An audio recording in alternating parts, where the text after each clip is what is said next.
Let's get started, guys, without any further ado. Before that, a quick formal introduction on my end. My name is Mohammed Shuaib, and I'm a cybersecurity trainer certified from EC Council. EC Council is the leading organization for cybersecurity domain certifications. Okay, and the demo that we have today is on the first foundational course called Certified Ethical Hacking. Okay, and the version of this course that is running at the moment is version 11, the latest one. Okay. So again, before we get started, this is a common question that I usually ask students, again, to understand their perspective on this topic. So again, guys, don't worry, even if you don't know the answer, or if you're not sure about it, still just try to initiate, and let's keep the session a bit interactive and fun rather than just keeping it one-sided. So a quick sample question, like according to you, in your perspective, what do you think hacking is? Anyone? Again, guys, don't worry, I am not asking for any definitive answers or exact to the point answers. Whatever comes to your mind, okay, whatever you think hacking is, please let me know. Anyone?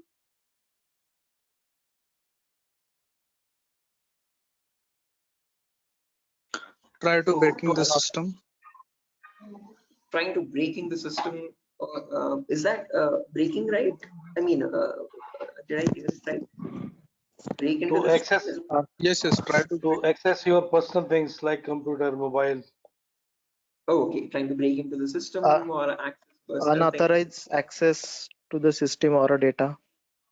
Unauthorized access to the system or data. That's a great answer. Again, all answers are perfectly right. There's nothing wrong with them.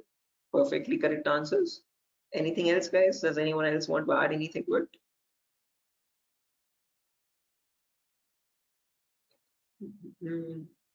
Right, perfect. No worries, guys. Thank you so much for those answers.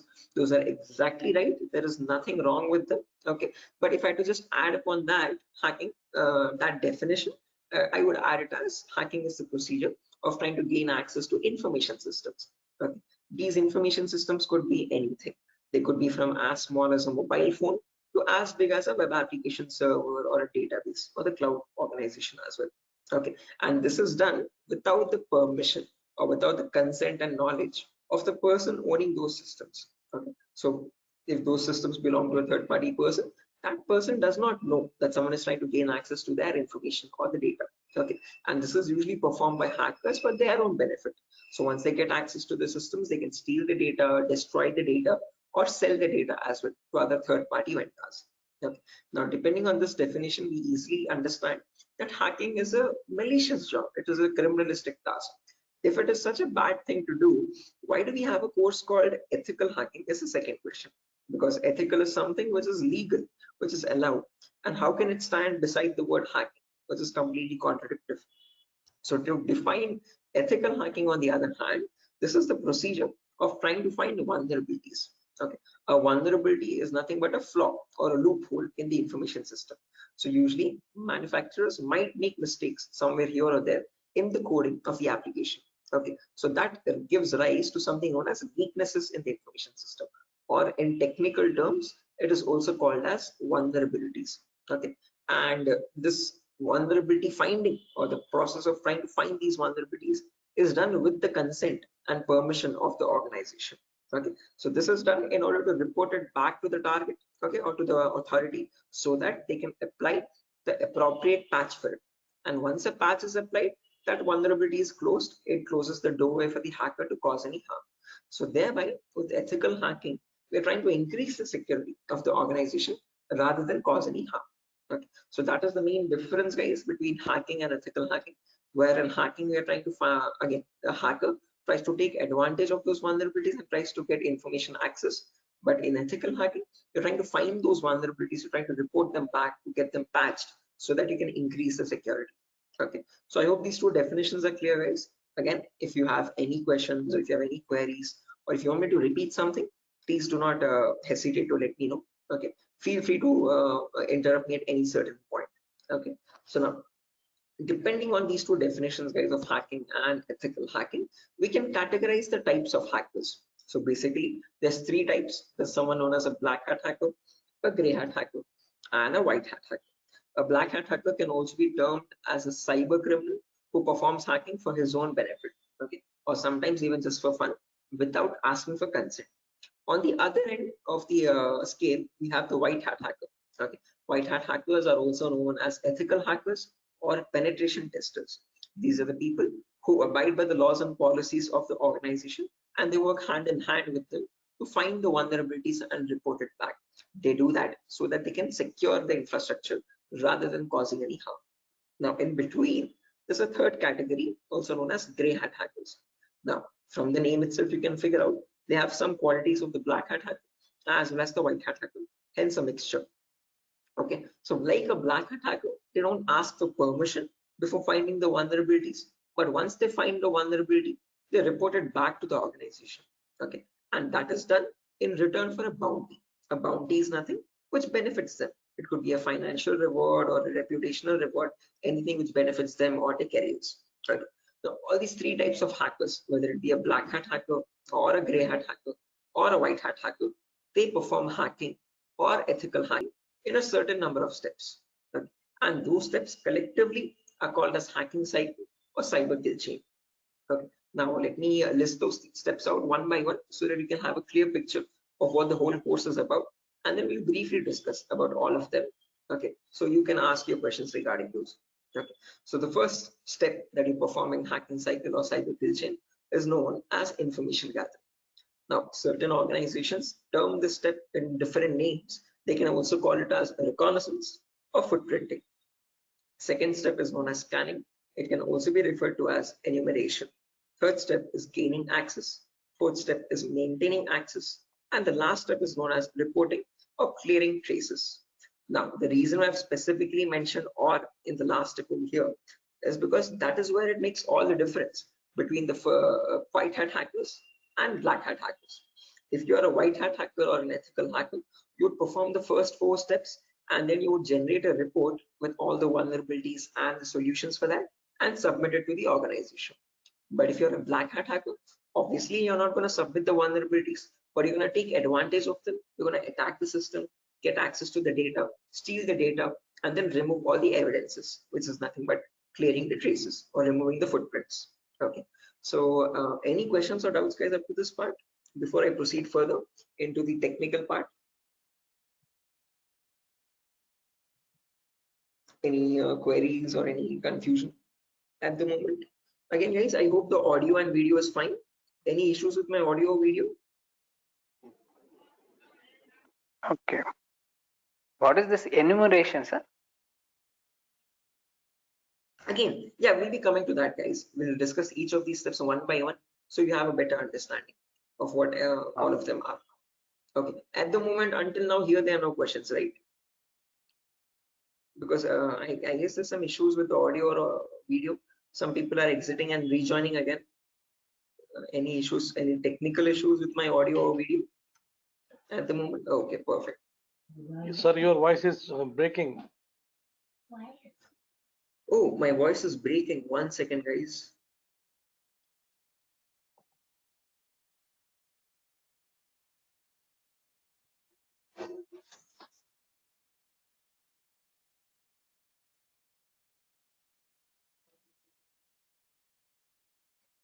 Okay, hello, 1 2 3, hello, 1 2 3. Now it is Guys, okay. it's okay, right? Right, perfect. Clear, sir. Right, let's proceed now, guys, and understand each of these steps one by one so you have a clear picture of what they are. So the first step is information gathering. Again, as the name itself suggests, this step involves the hacker or the ethical hacker to gather as much data as possible about your penetration testing target. Okay, and all this information is gained passively. What I mean by passively is that you get this information from other third-party sources rather than contacting the organization directly. Okay, so for example, if I have a target like Wipro.com, about Wipro.com, I'll start searching online for all the material for it, okay, all the data regarding Wipro.com servers. Okay, the main question is what kind of data are we talking about over here, and this is the information that we require. So firstly, we try to figure out all the IP addresses and the range of IPs used by the Wipro's main servers or the secondary servers. Then the whois records to understand who is hosting Wipro.com and since when has it been hosting itself. Then the DNS records to understand what information is stored in their DNS servers, domain name servers. Then employee details such as their contact numbers, their email addresses, their usernames and passwords which are leaked, and their home addresses if possible, and so on. So then the domains and the subdomains of Wipro's website, and the operating system information, like what OSs are being used by the servers that are linked with Wipro.com. Now trust me, this guys, that all this information is available online to be gathered. So if I show you a very basic example, let's say if I wanted to find the DNS records for Wipro's organization, all I have to do is go to the browser, and in the browser I can search for a website called DNS Dumpster.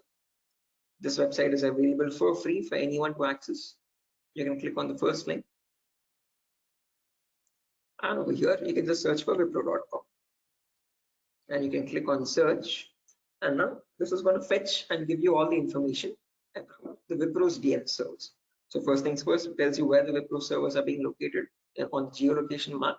So it tells us that there are 4 DNS servers for Wipro. As you can see, these are their host names, exact host names, and these are the exact public IPs. These IP addresses are very important for a hacker or an ethical hacker to proceed with the further steps of scanning and enumeration.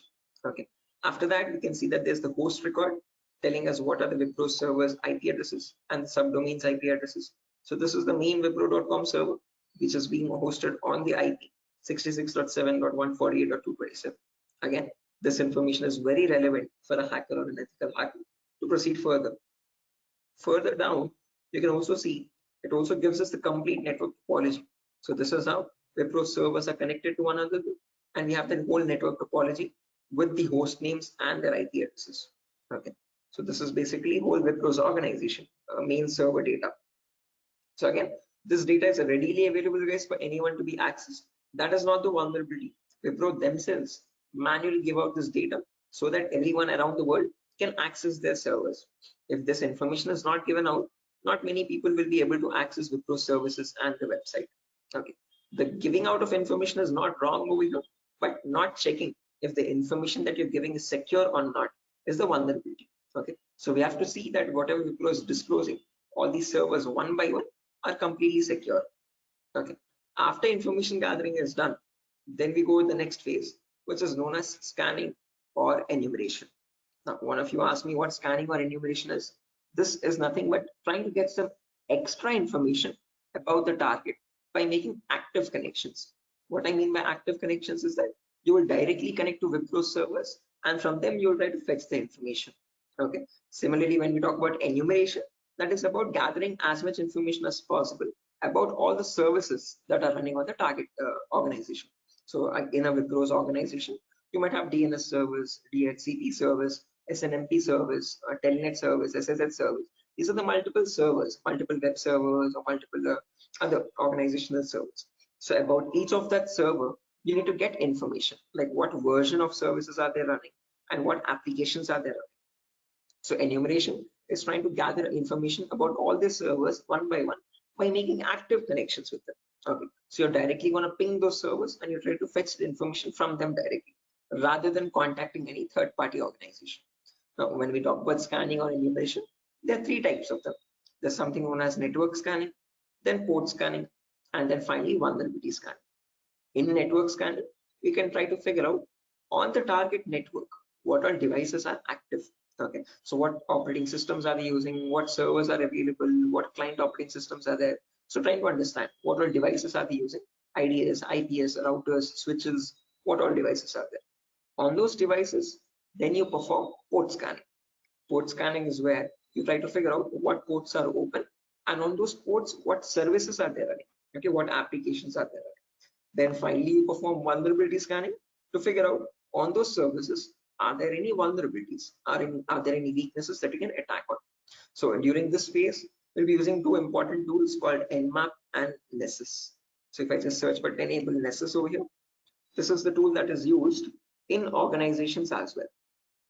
So if I click on the first link, as you can see, this is Nessus Professional. If I click on buy, it's around $4,000 for 1 year subscription. Okay, quite an expensive tool, and this is the same tool that is used in real-time scenarios. So we'll be working on the same tool in our classes as well. We'll try to understand how to use this tool and how to run or perform vulnerability scanning. The reason why I'm showing you all this is just to make you understand that we will be using real-time scenario tools. Okay, whatever is used in organizations at the moment, we are up to date with those tools. Okay, after if I show you example, as you can see, I have the Nessus installed on my system over here. I'll show you how you can install on your system as well, and you can see you can perform various types of scans, and once you scan a system, it shows all the vulnerabilities one by one, the critical vulnerabilities or medium vulnerabilities, information based vulnerabilities. Again, don't get too confused, guys. We'll again learn how to understand this report. What are these vulnerabilities? What are these different levels of vulnerabilities? We'll understand all that. Okay, but basically Nessus is a tool which can perform network scanning or port scanning and try to understand what vulnerabilities are there on each and every system. So this is an automated tool. We'll learn how to perform automated testing and get a report from it. Once you get a report, you need to perform manual testing also.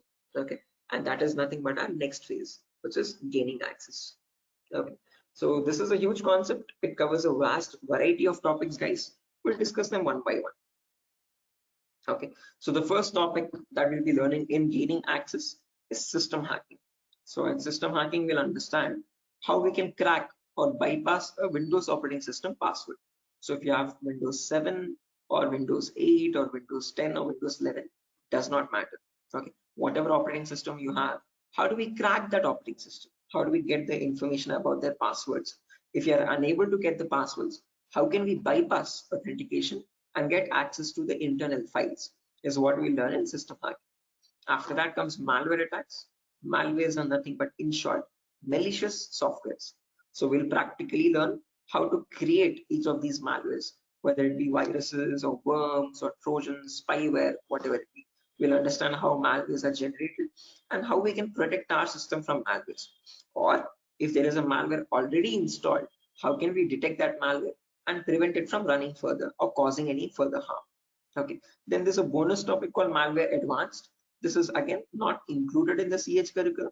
We have just added it as a bonus topic for students to have better understanding about malwares.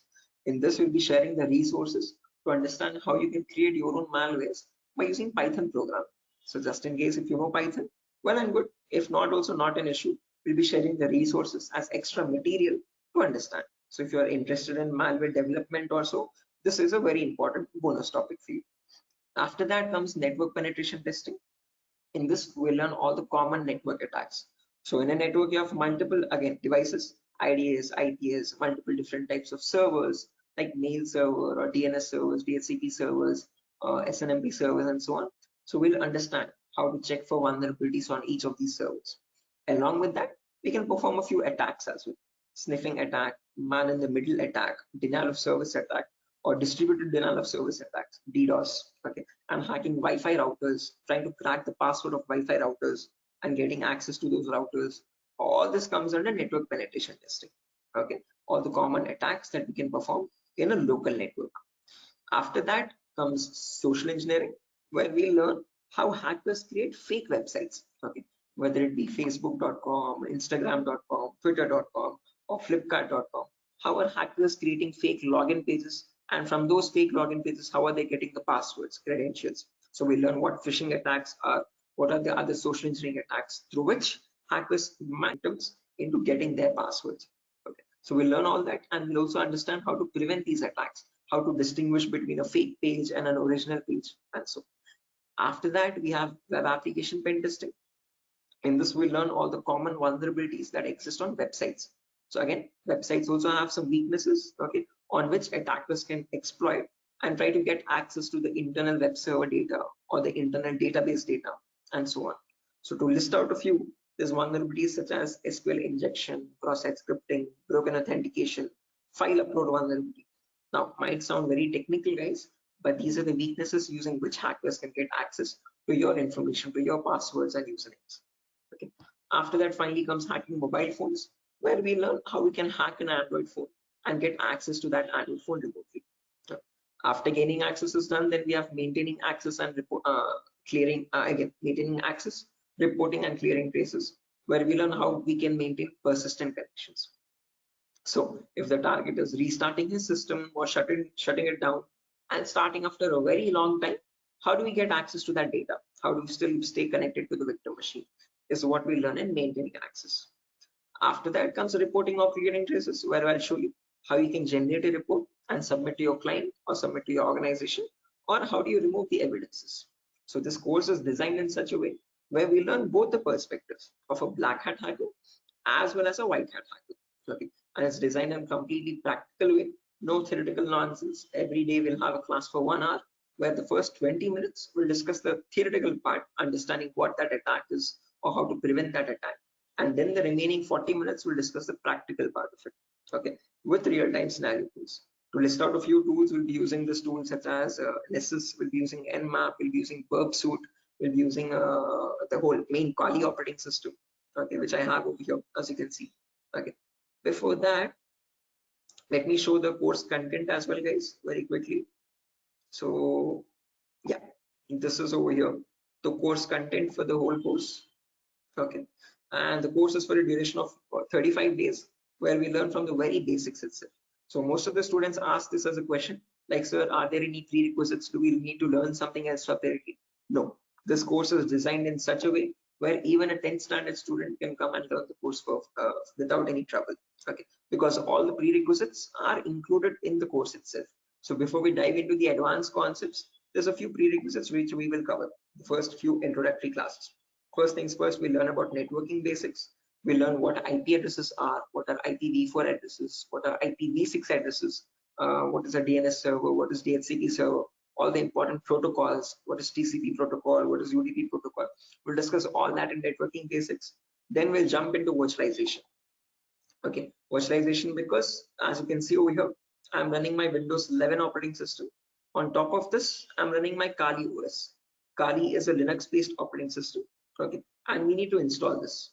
The reason being, this comes pre-installed with all the penetration testing tools. So for information gathering, web application attacks, password attack, Wi-Fi attack, all these tools are available in Kali Linux. These are not available for you in Windows. So that is why we need to understand how to install this Kali operating system. Okay, and for that we need a tool such as VMware. VMware is a virtualization software. This allows you to install multiple operating systems on the same machine. So I have my Kali OS, I have my Windows 7 OS. All of these are running on my Windows 11 operating system, as you can see. Okay, so on my Windows 11, I can run my Kali, Windows 7, whatnot, as many operating systems as I want.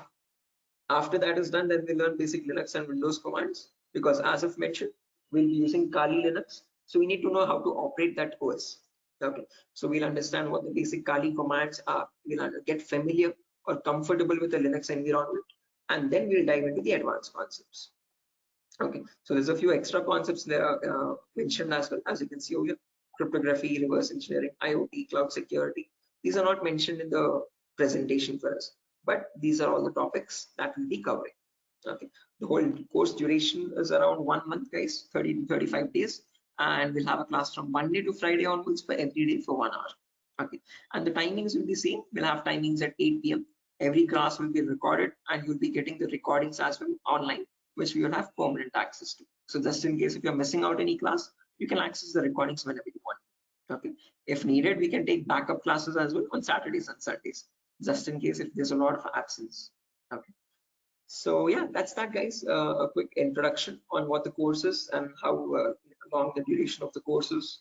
If you have any questions, you can shoot at me right now. Please let me know, guys. Any queries, anything that you want me to repeat or so. Hey, can you hear me?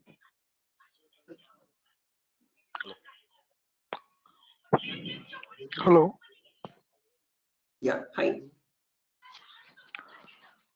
Sir, why we use that websites that you show before this PPT? Sorry, Yogesh, I didn't get your question. Can you please repeat?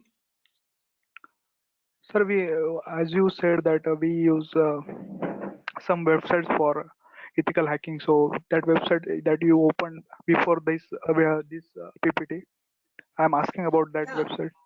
The DNS dumpster website, as you can see. This is for information gathering, trying to gather information about any certain client.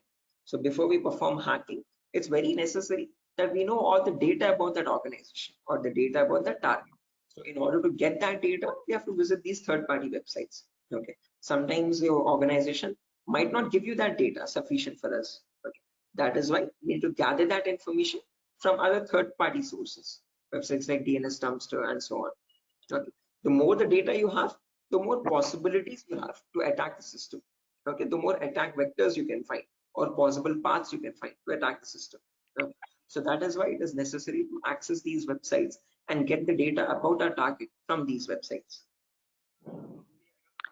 Okay, okay, so understood. Right. Any other questions, guys?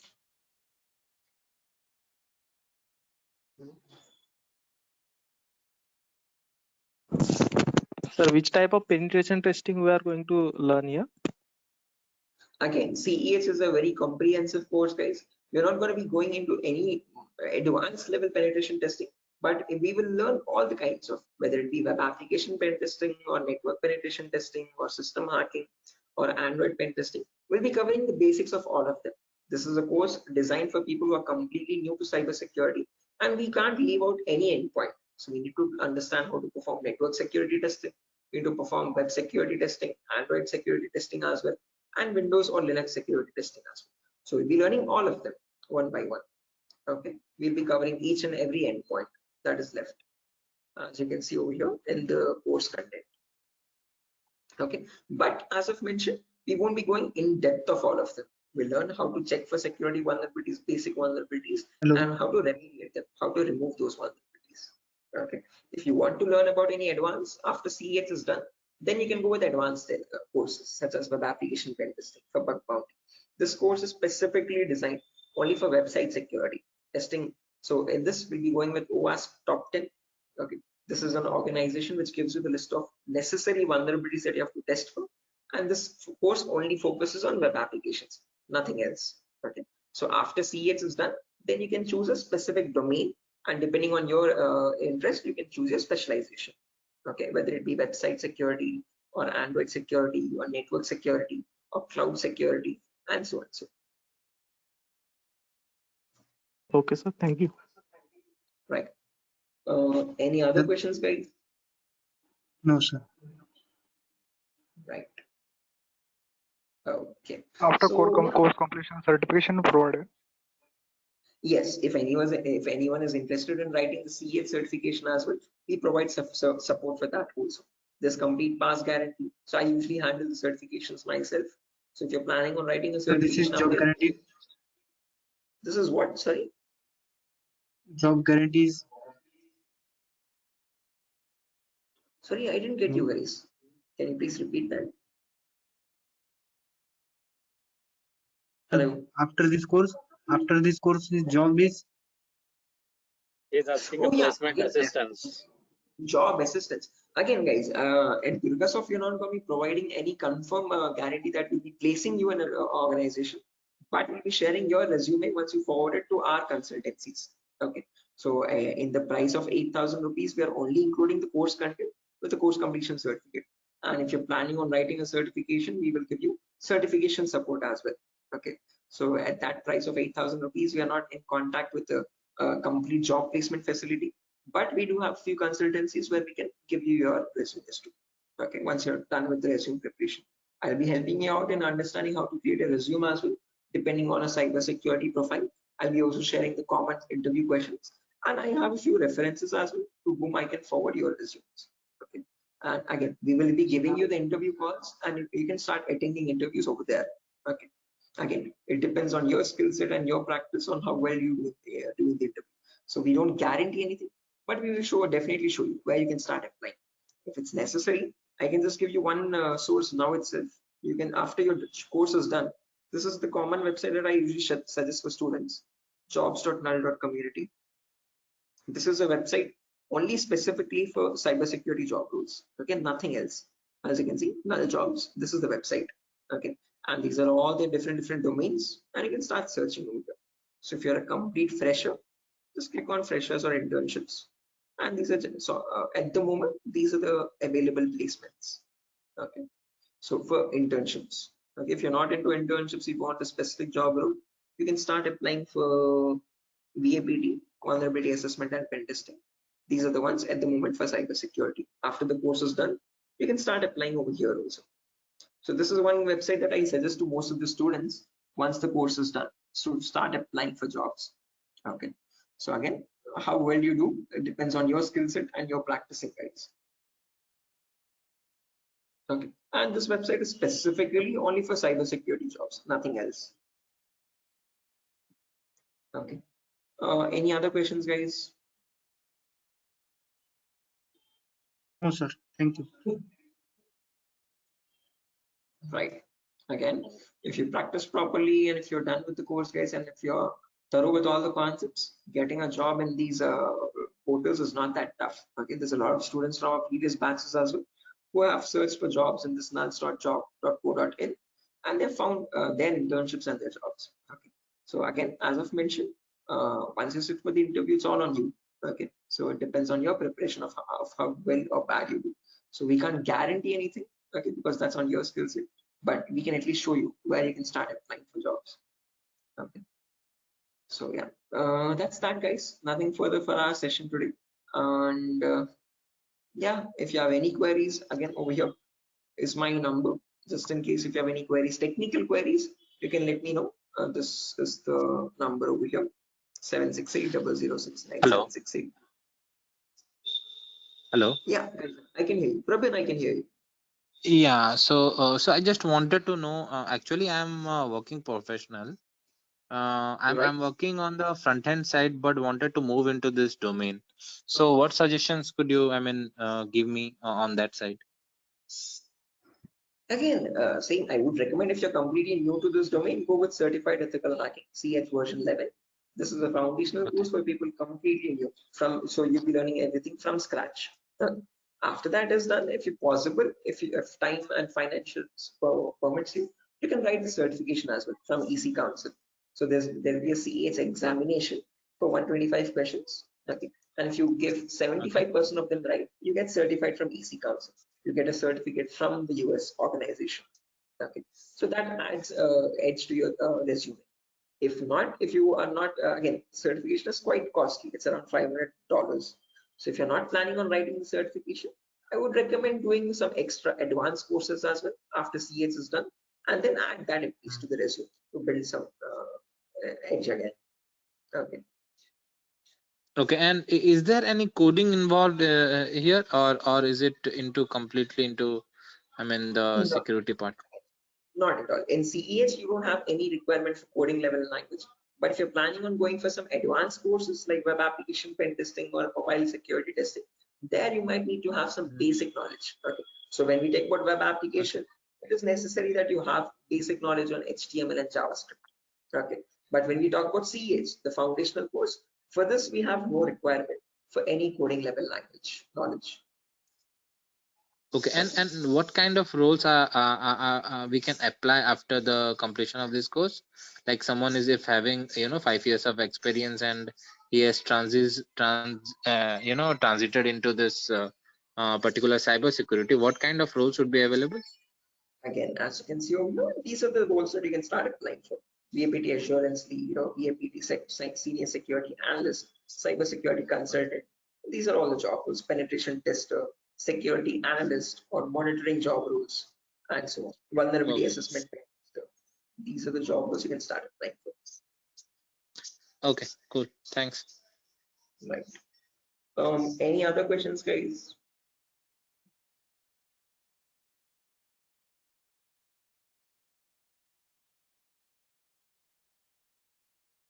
Right. Assuming there's no more questions, guys. So yeah, that's that for a session. Nothing further. Again, we'll be starting the course from Monday onwards, guys. Tomorrow and day after tomorrow, we'll be having the same demo. So just in case if you have joined late also, you can join tomorrow as well at the same time. And if not, you can directly join the course on Monday. Okay. If you have any further technical queries, guys, here's my contact number as I've mentioned already. Although if you have any queries regarding the course date or again course fees regarding that, you can contact the institute.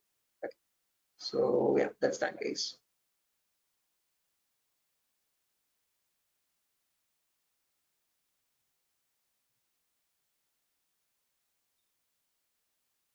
Sure. So I'm gonna be exiting, guys. I hope you have enjoyed the demo. And yeah, if there's any queries, please do let us know how we can help you. Okay. Have a good day, and I'll see you soon. Bye bye.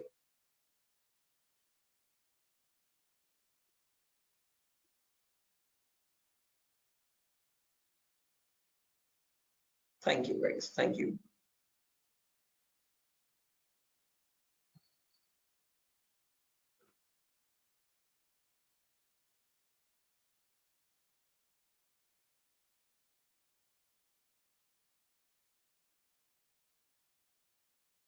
Okay. Hello, guys. Can you hear me now? Biswajit Singh, Rakesh, Ravikiran, Maman, Shiva, Sujata. I hope I'm audible now, guys. Yeah, Biswajit. Can you hear me now? Yes, we can. Right, perfect. So let's just wait for 2 more minutes, guys, for the other people to join as well. And then we'll be starting the session. Until then, if you have any queries or if you have any questions before we start the session, you could please let me know.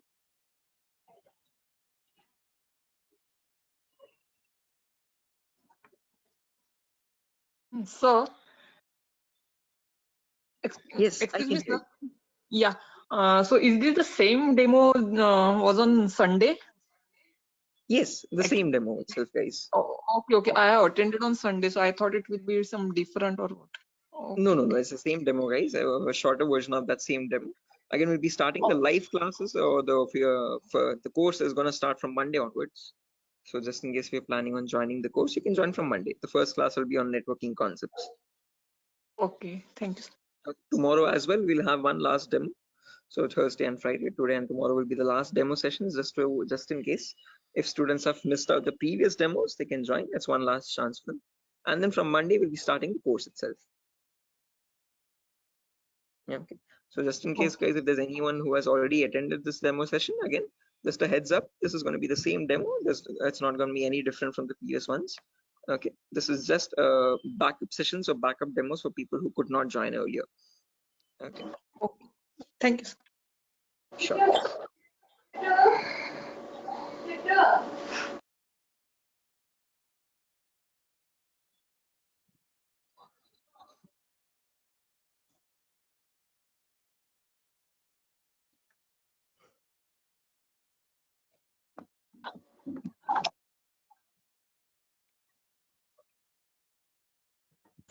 Sir, it means I can directly join on Monday because yesterday I was also present.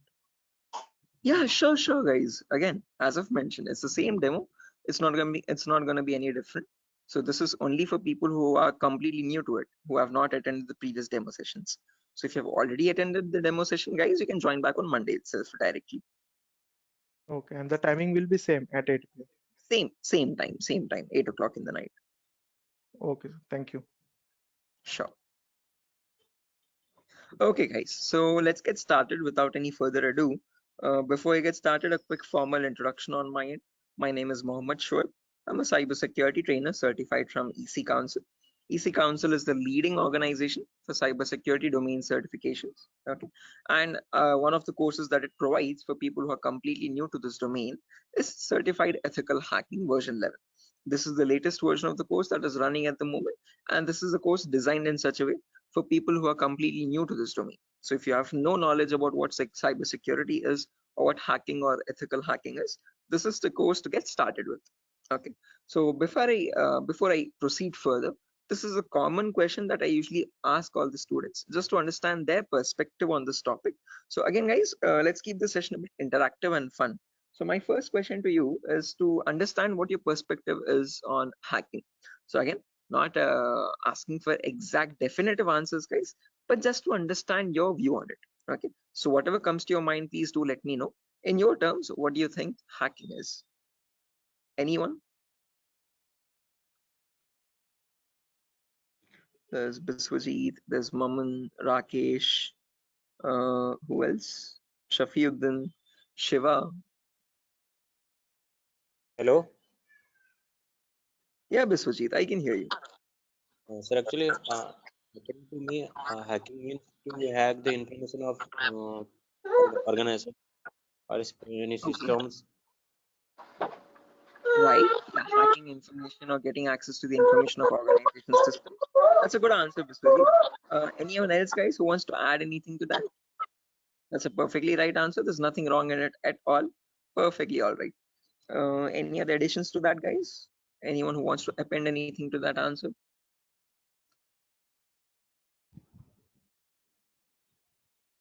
Okay, no worries. Shiva, you were about to say something? Your mic was unmuted for a while. Did you have an answer? Okay, no worries, guys. So let me just add on with Biswajit's answer. So if I had to define hacking on, depending on using on his words itself, hacking is nothing but the procedure of trying to gain access to information systems. Okay, now these information systems could be anything. They could be as small as a mobile phone to as big as a database or a web application server or cloud organization itself.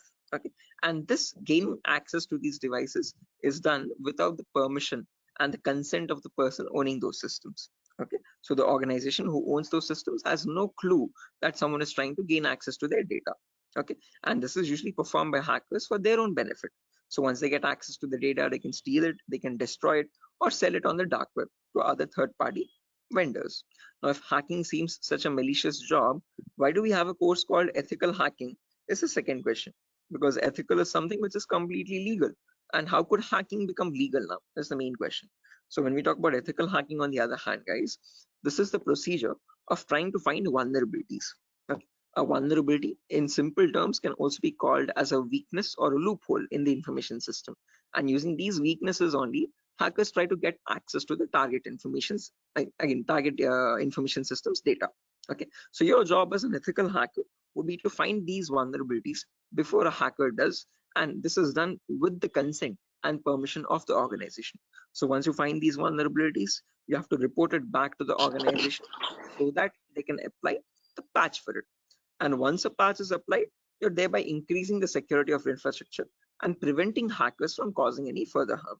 So with ethical hacking, you're trying to increase the security and make the infrastructure much more secure and stronger compared to what hacking is. Okay, where you're trying to exploit vulnerabilities.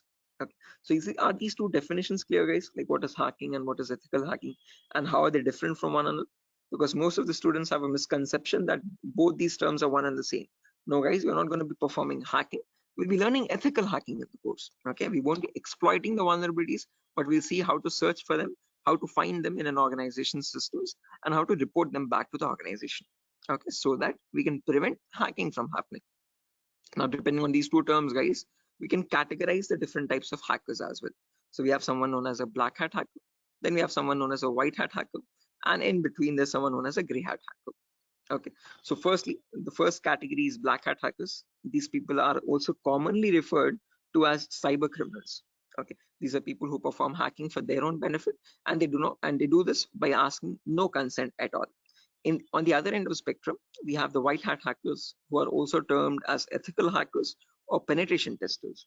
Now, these people perform ethical hacking, or in simple terms, penetration testing, to find all the vulnerabilities in the organization. And they do this by asking for consent and by following all the laws and policies set by the organization. So they do not cross any line, they do not perform exploitation of any vulnerabilities, they only work to increase the security of the organization.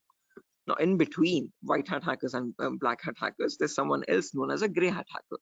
Now, as the name itself suggests, these people have both the qualities of black hat as well as a white hat hacker. Like a black hat hacker, they don't ask for permission before finding the vulnerabilities. But once they do, once they find the vulnerability, like a white hat hacker, they report it back to the organization.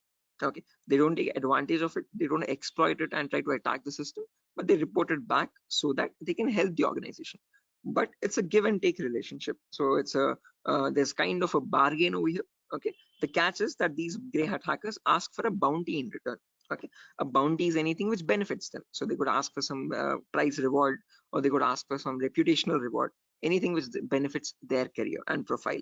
Okay, and that is why in simple terms they are also known as bug bounty hunters. They find bugs in return for a bounty. Okay, so they are hunting for bugs. Okay, now all these three types of hackers, whether we take black hat hackers, gray hat hackers, or white hat hackers, they perform hacking or ethical hacking in a certain number of steps. Okay, and they follow a procedure, a systematic procedure. That systematic procedure is known in simple terms as hacking cycle or cyber kill chain.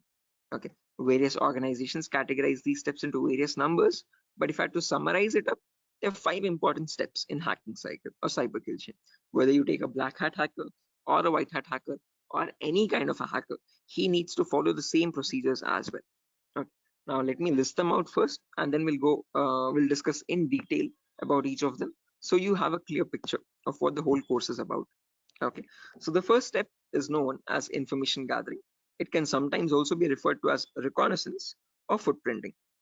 So they are one and the same term, guys. Don't get confused. Various organizations use various terminologies, but whether you hear information gathering or reconnaissance or footprinting, all the three terms are one and the same. After that, you have scanning, which can also be referred to as enumeration. Then you have gaining access. Then you have maintaining access. And then finally, there's reporting or clearing traces.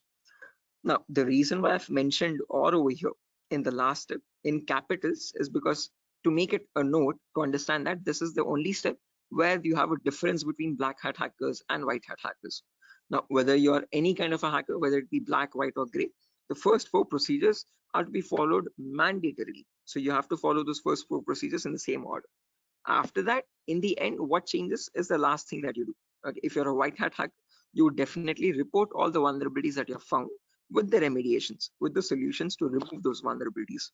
If you're a black hat hacker, definitely you're not going to be giving any solutions, and obviously you won't be reporting it, but you will try to remove all the evidences. So whatever harm you have caused, whatever data you have stolen, you might leave some footprints here and there. Okay, so that is why it's very necessary that you remove or clear those footprints so that you cannot be traced out and you stay anonymous. So that is known as clearing traces in simple terms. And in our course, we'll be learning both the perspectives, how we can generate a report and submit to the organization, or how hackers clear the traces and remove all the evidences.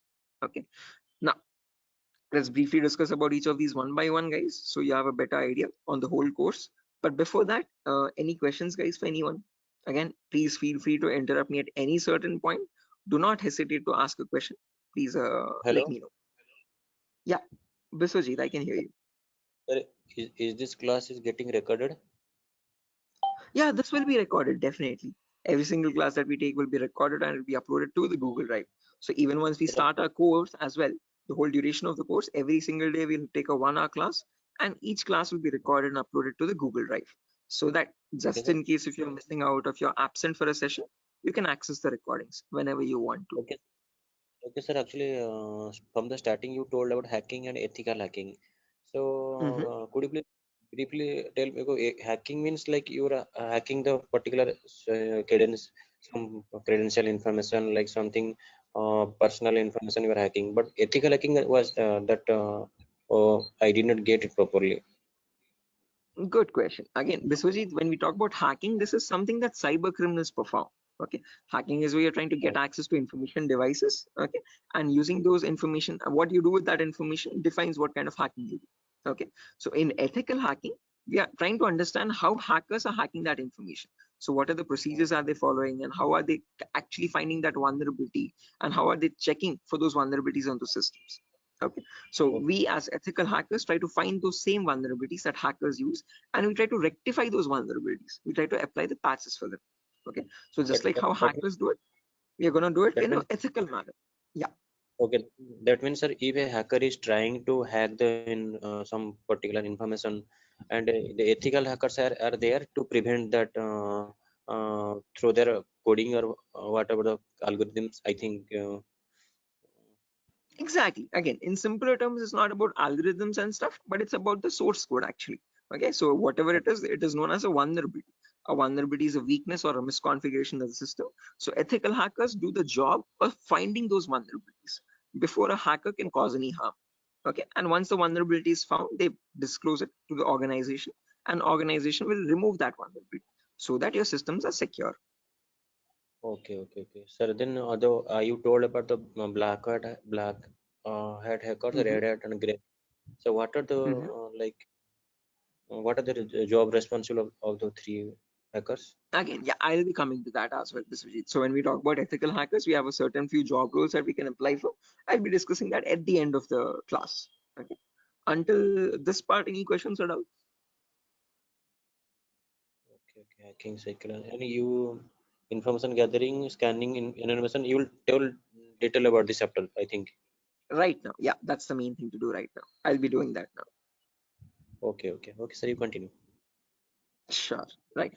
Anyone else, guys, who has any other confusion or any issues with the clarity?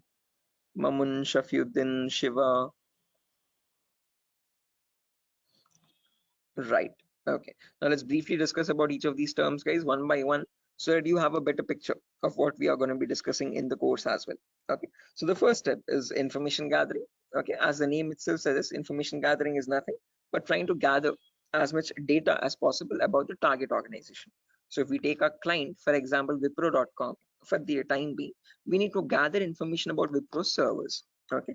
Now the main question is, what kind of information are we talking about over here? And this is the information as follows. Okay, so we try to gather information such as the IP addresses or the range of IPs used by the Wipro servers, then the who is records to understand who is hosting Wipro's website, and since when it has been hosted, when was it last updated, when will it expire, then the DNS records to understand what data is stored in the DNS servers, then employee details such as the contact numbers, email addresses, usernames and publicly leaked passwords, and domain names of the Wipro.com, subdomains of Wipro.com, and operating systems. So what OSs are they using in their organization? So if I give you a very basic example, I can just go to my browser, and in the browser I can search for a website called DNS Dumpster. This is a common website that I usually show in the demo sessions. So if I search for DNS Dumpster, I get the first link. Now this is an example of information gathering. So you're trying to gather information about Wipro.com from other third-party sources. So right now in this step, we are gaining information passively. What I mean by passively is that we are not contacting Wipro.com directly, but we're trying to gather information about Wipro.com from other third-party sources, such as DNS Dumpster. Now when I click on search, I can notice this gives me all the information about Wipro's DNS servers. Okay, so at the moment Wipro has 4 DNS servers with these host names and these exact public IPs. So these IP addresses are very important for a hacker or for an ethical hacker to proceed further in the further steps of hacking.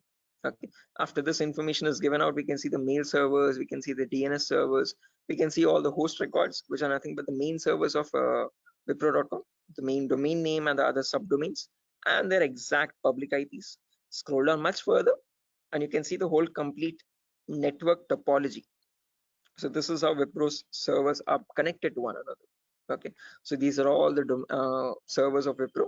Okay, the main domain and all the subdomains, and the mail servers also, mail or DNS servers. Okay, so this gives us complete information of all the endpoints that you have to test for complete security of Wipro. Okay, now this information is given out by Wipro itself. It needs to be given out. It is mandated so that people can access their services. Okay, what that is not the vulnerability, guys. Giving out the information is not the vulnerability, but not checking if each of these endpoints are secure or not is the vulnerability. So a pen tester or an ethical hacker needs to check for each and every endpoint and see to that that on each of these servers there are no unnecessary ports running or unnecessary services running which are having vulnerabilities. Okay, so now next comes the scanning phase. So after you gather information like this about a target organization, then we go with the scanning phase. Okay. Scanning is where we get some extra information by directly contacting the servers. Okay, so to gather more information by making active connections with the direct target. So in this phase, we'll be using 3 types of scanning. There's network scanning, port scanning, and vulnerability scanning. In network scanning, we try to figure out on the target network, on the target organization, what all devices are being used. So if we take Wipro, for example, in Wipro's company or in Wipro's office, what all devices are being used? What servers are they using? What firewalls are they using? What IDS, intrusion detection systems or intrusion prevention systems are they using? And what all services are they using? DNS, DHCP, and so on and so. Okay, once we know that, then we perform port scanning to figure out all the services as well and their version details. So if they're using DNS service, what version of DNS are they using? If they're using mail services, what mail services are they using and what versions are they? Okay. Finally, perform vulnerability scanning to find the weaknesses on those servers. So if there's any application with an inbuilt weakness, or if there are any misconfigurations like weak password or default unnecessary ports open, all that comes under vulnerabilities. So we scan for vulnerabilities by using some automated tools. Okay. So if I go to the browser now, I can show you one of the very important tools, which is Tenable Nessus. So this is the same tool that is used in organizations, guys. As you can see over here, quite an expensive tool as well. If you click on buy, You can say it's around $4,000 or so for 1 year subscription, and we shall be using the same tool in our lab setup in our classes. So let me show you how the tool looks like. Admin password. Yes. So again, default password, default credentials, policies, scan templates. So this is how your Nessus tool looks like, guys. So this is capable of performing your network scan or port scan or vulnerability scan, and gives you the list of vulnerabilities. So once you perform a scan, it shows you in your network whatever devices are there, what vulnerabilities are there on those devices. So it categorizes the weaknesses on the system in 5 levels: information, low, medium, high, and critical. So if a company has any critical vulnerabilities, it means hackers can easily get access to their servers. Okay, so we'll understand how to perform vulnerability scanning, how to know if a system has any vulnerabilities, and if hackers can hack their organization so easily. Okay, if they can hack, how do we provide the solutions is also what we learn. Okay, after scanning is done, then we go with the next phase, which is gaining access. Now this is a huge concept, guys, covers a lot of variety of topics, and these are the topics as follows. Before I proceed further, any questions or doubts up to this part, guys, in information gathering or scanning?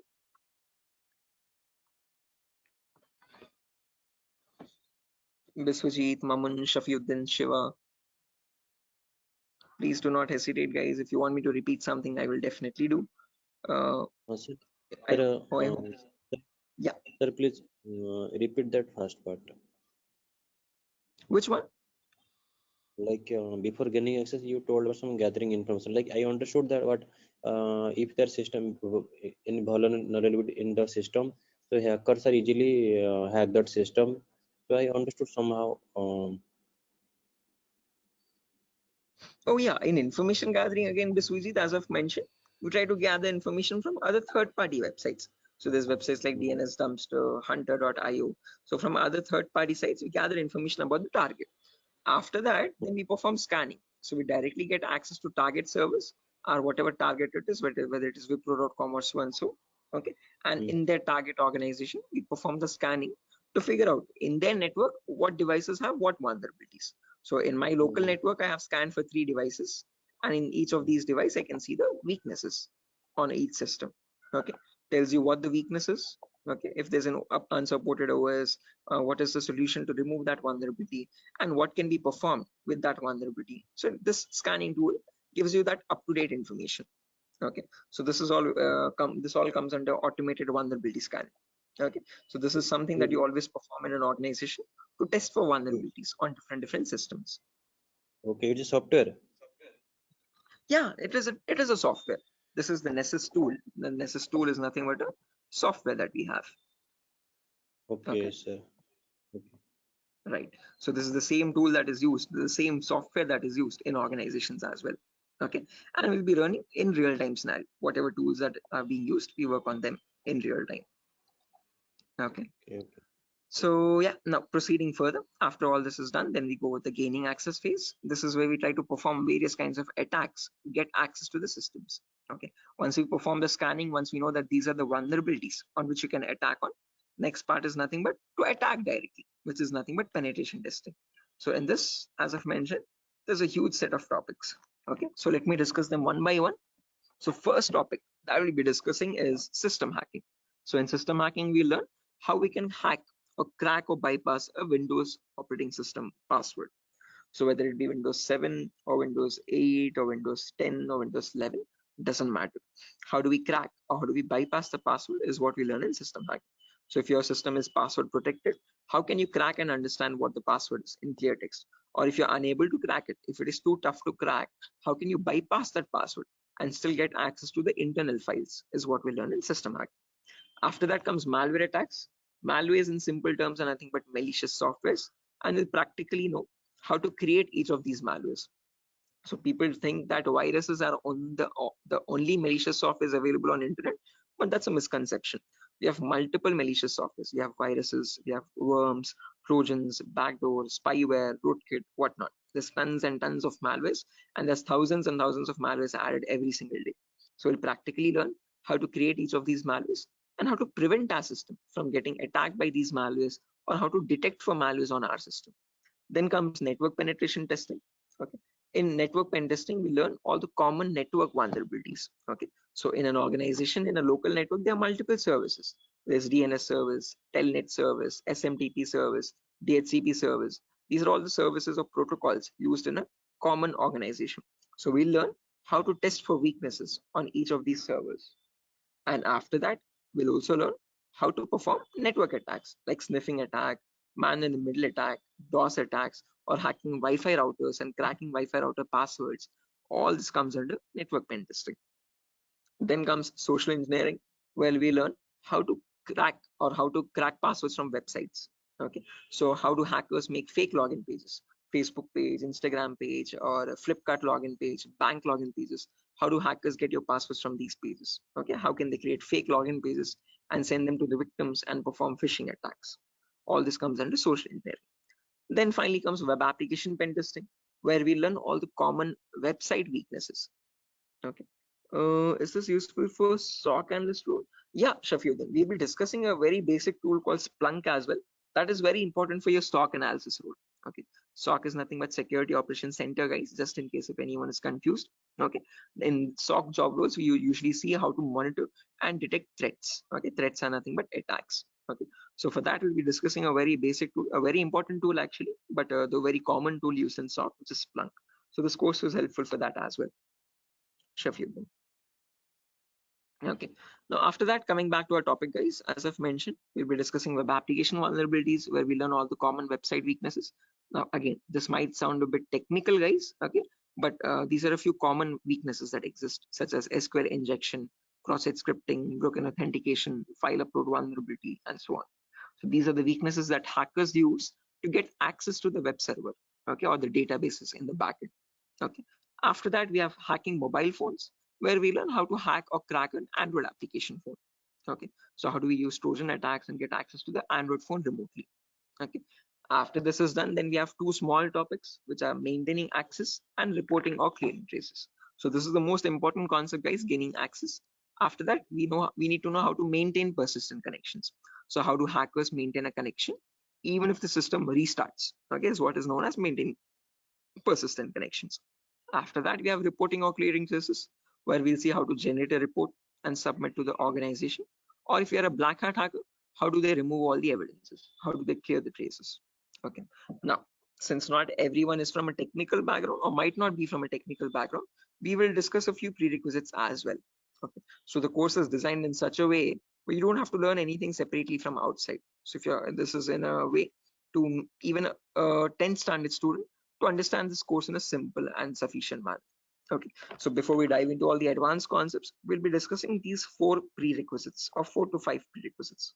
So first we'll learn basically what ethical hacking is, or how is it different from hacking.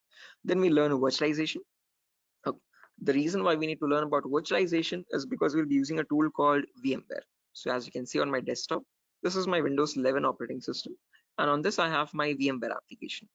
Okay, this VMware allows me to run multiple operating systems on one single machine.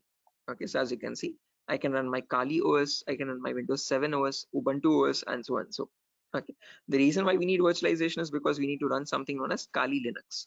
This is a Linux operating system, guys. Okay, and this is very important for us because this comes pre-installed with all the penetration testing tools. Okay, for hacking tools or ethical hacking tools. As you can see over here, there's information gathering tools, there's web application testing tools, there's password attacking tools, Wi-Fi attacking tools, and so on. So these are the tools that specifically come only with Linux OS. Okay, they're not available in your Windows operating system. So that is why we need to know how to install this operating system and how to use this out. Okay, again, one good thing is this is completely free and open source. Anyone can download this operating system from the official website kali.org. Kali.org. Okay, so how to download this and how to install this is what we learn in the virtualization class.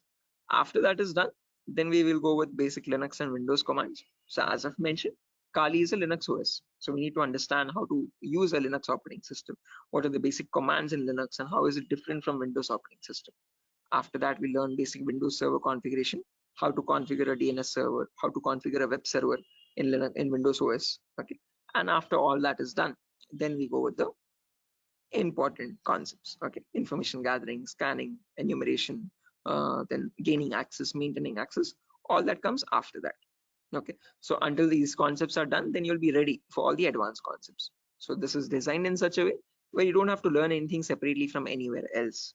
Okay, so after that, again, there's a few bonus concepts as well, guys, such as cryptography, reverse engineering, IoT, cloud security, Splunk. So these are not included in other institutes. Okay, these are a few concepts that we have specifically designed in such a way so that you can proceed further and learn advanced courses as well if you're interested. Okay, so yeah, that's that, guys. Again, one last thing, the whole course is for a duration of 1 month, where you'll have classes from Monday to Friday every day for 1 hour. Okay, and every class will be recorded and it will be uploaded to Google Drive. So just in case if you're missing out any classes, you can access the recordings as well.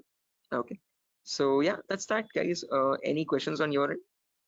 Yeah, Biswajit, you were asking me one question, asking about the job roles, I guess. So once you're done with the course, you can start applying for job roles like SOC analyst, vulnerability assessment tester, or penetration tester, or again, security engineer, and so on. So, okay. So these are the job roles you can apply for once you're done with the course.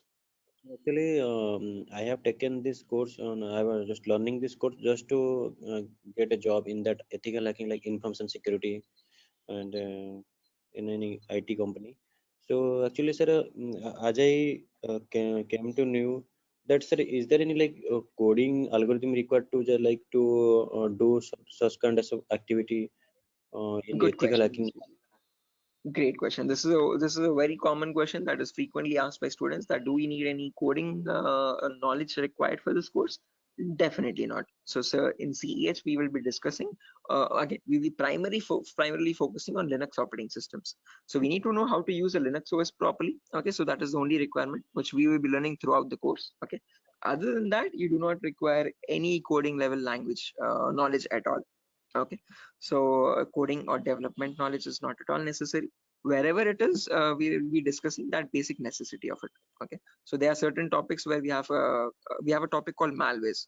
So in this we learn how to create malwares. Okay, so in that one topic will require basic coding language knowledge, but again, that itself I will myself be teaching it.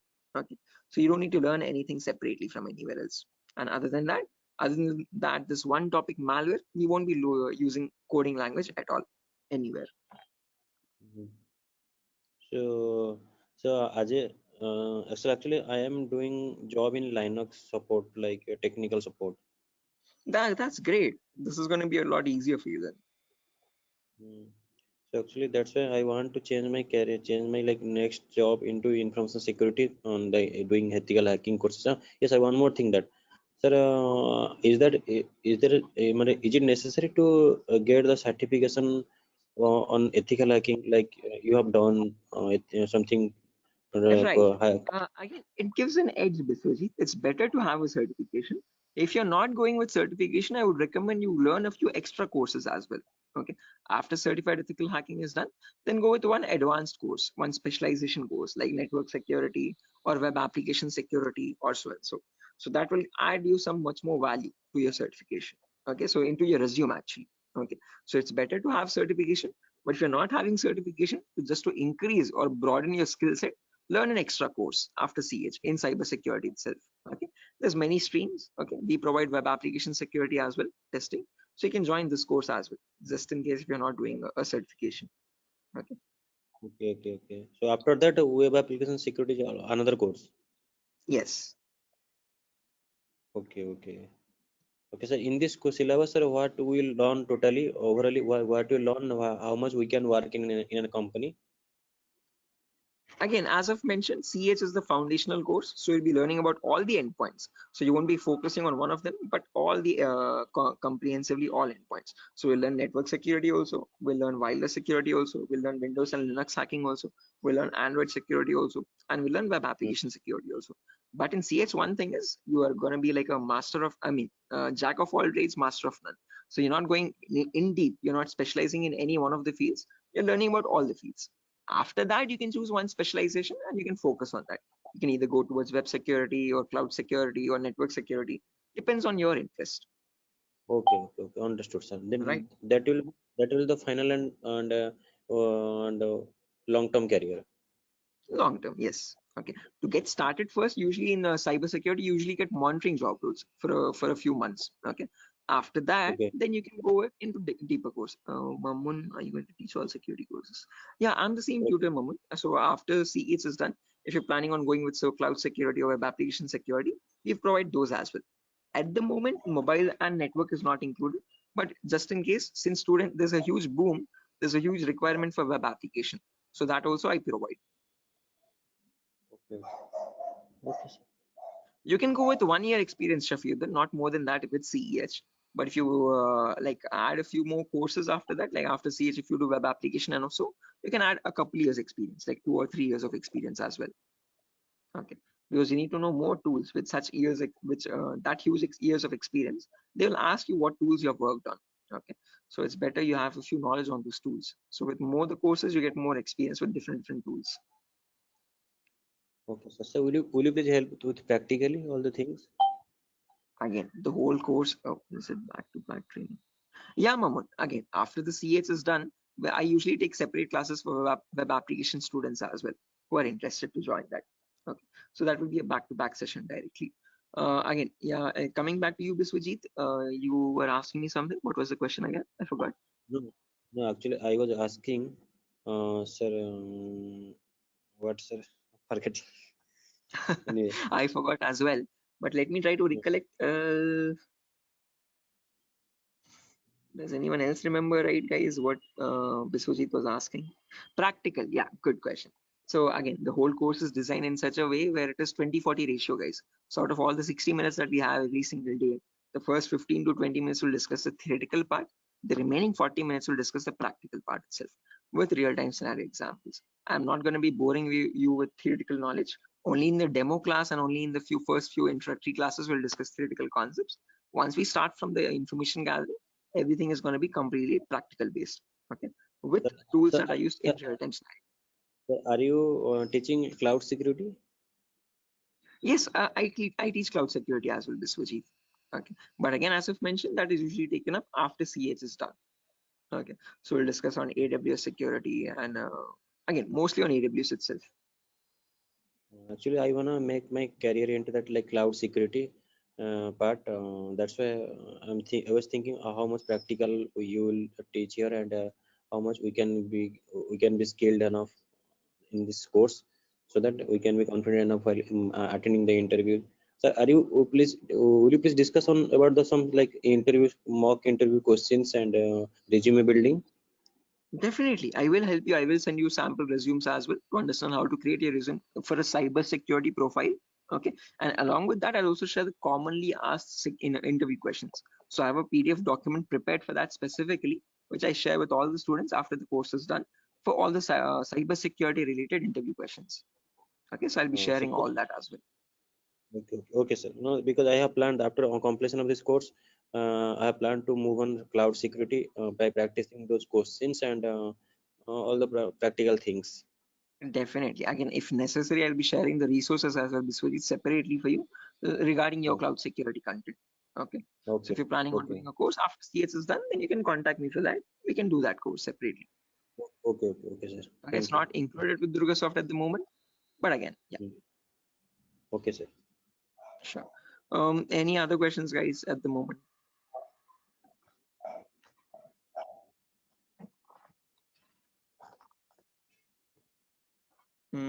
Okay, assuming there's no questions, guys, I'll be ending the session over here. And yeah, that was great interacting with you guys all, Biswajit, especially with you because you have asked a lot of questions. So I hope everything is clear and you have no more unresolved queries. Okay, now I understood. I will follow that like recording also. If I got any doubts and demo sessions, I will ask you in the next class. Definitely, sure, definitely. Again, guys, if necessary, here's my contact number as well, 76800697768. If you have any technical queries, you can contact me over here. If you have any queries regarding what other technology we should know. Again, Mamun, as I've mentioned, it's better to have Linux knowledge, Linux commands knowledge, and how to use a Linux operating system, and basic networking knowledge. What are IP addresses, what are IPv4, what are IPv6 addresses. If you do not know these also, as I've mentioned, all these are included in the course itself. So these are the prerequisites which are required. But again, I have included them in the course just in case if you're not familiar with them. Okay. So there's no prerequisite for joining the course. All you need is a good laptop to run the practicals. Okay. Minimum requirement would be at least an i3 processor, oldest to oldest i3 processor, and minimum to minimum 6 GB or 4 GB RAM. If you have 8 GB, that is recommendable. Okay. Recommended. But if you have minimum 4, it might hang a bit, but it will work. Okay. So one important requirement is you need a laptop or a device for practicing, because we have a lot of practicals in the course. Okay. So other than that, nothing else is required. Okay.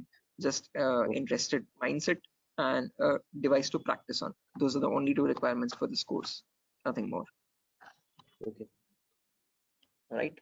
So yeah, that's it, guys. Nothing further for the session today. If you're interested to join the course, you can join this from Monday. We'll be having the first class on Monday for networking concepts. Okay. And after that, yeah, tomorrow as well, there's another demo session. So just in case if anyone is planning to join a demo again, you can join it tomorrow at the same time. If not, we'll be starting the course from Monday itself directly. Okay, thank you, sir. Okay, guys. Good day. Thank you for joining the session. It was great interacting with you. And I'll see you soon, guys. Bye-bye. Have a good day. Thank you, sir. Good night. Thank you, guys. Good night.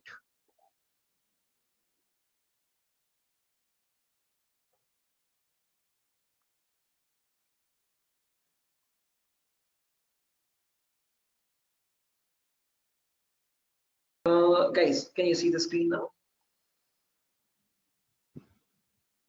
Yeah, I can see you now.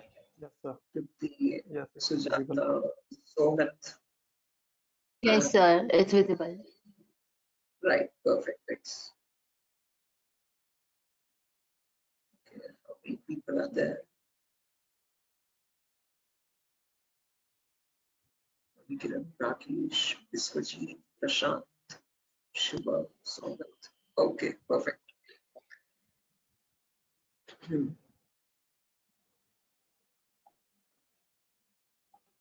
Okay, guys, let's get started with the session without any further. I am already a bit delayed in starting the session, so sorry for that, guys. I was stuck in a work. There was an issue with a security vulnerability actually with one of the organizations, so stuck with that. But anyways, let's get started with our class today. With our first session today will be on basic networking concepts. Before I get started, any issue with my audio or video? Anyone? Is everything fine? Can I proceed Yes, with the sir. class? No, actually, we are getting some like noise. A kind Oh, of there's some issue. background. Yeah, Yes, the we not can call it not as a kind of. not clear. Sir. 1 second. Thank you. 1 second. I'll just change my microphone. Just give me a second for that. Yes, yes.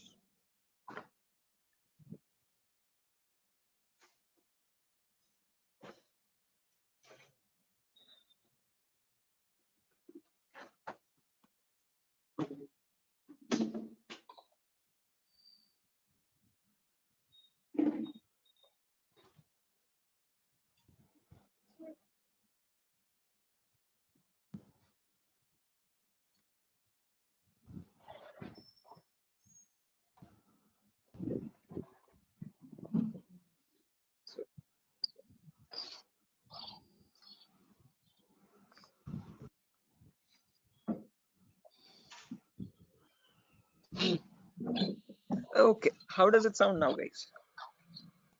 It is audible now. Yes, now it is It's clear. audible. Background disturbance, no kind of issues. Yes, yes. Perfect, perfect, perfect.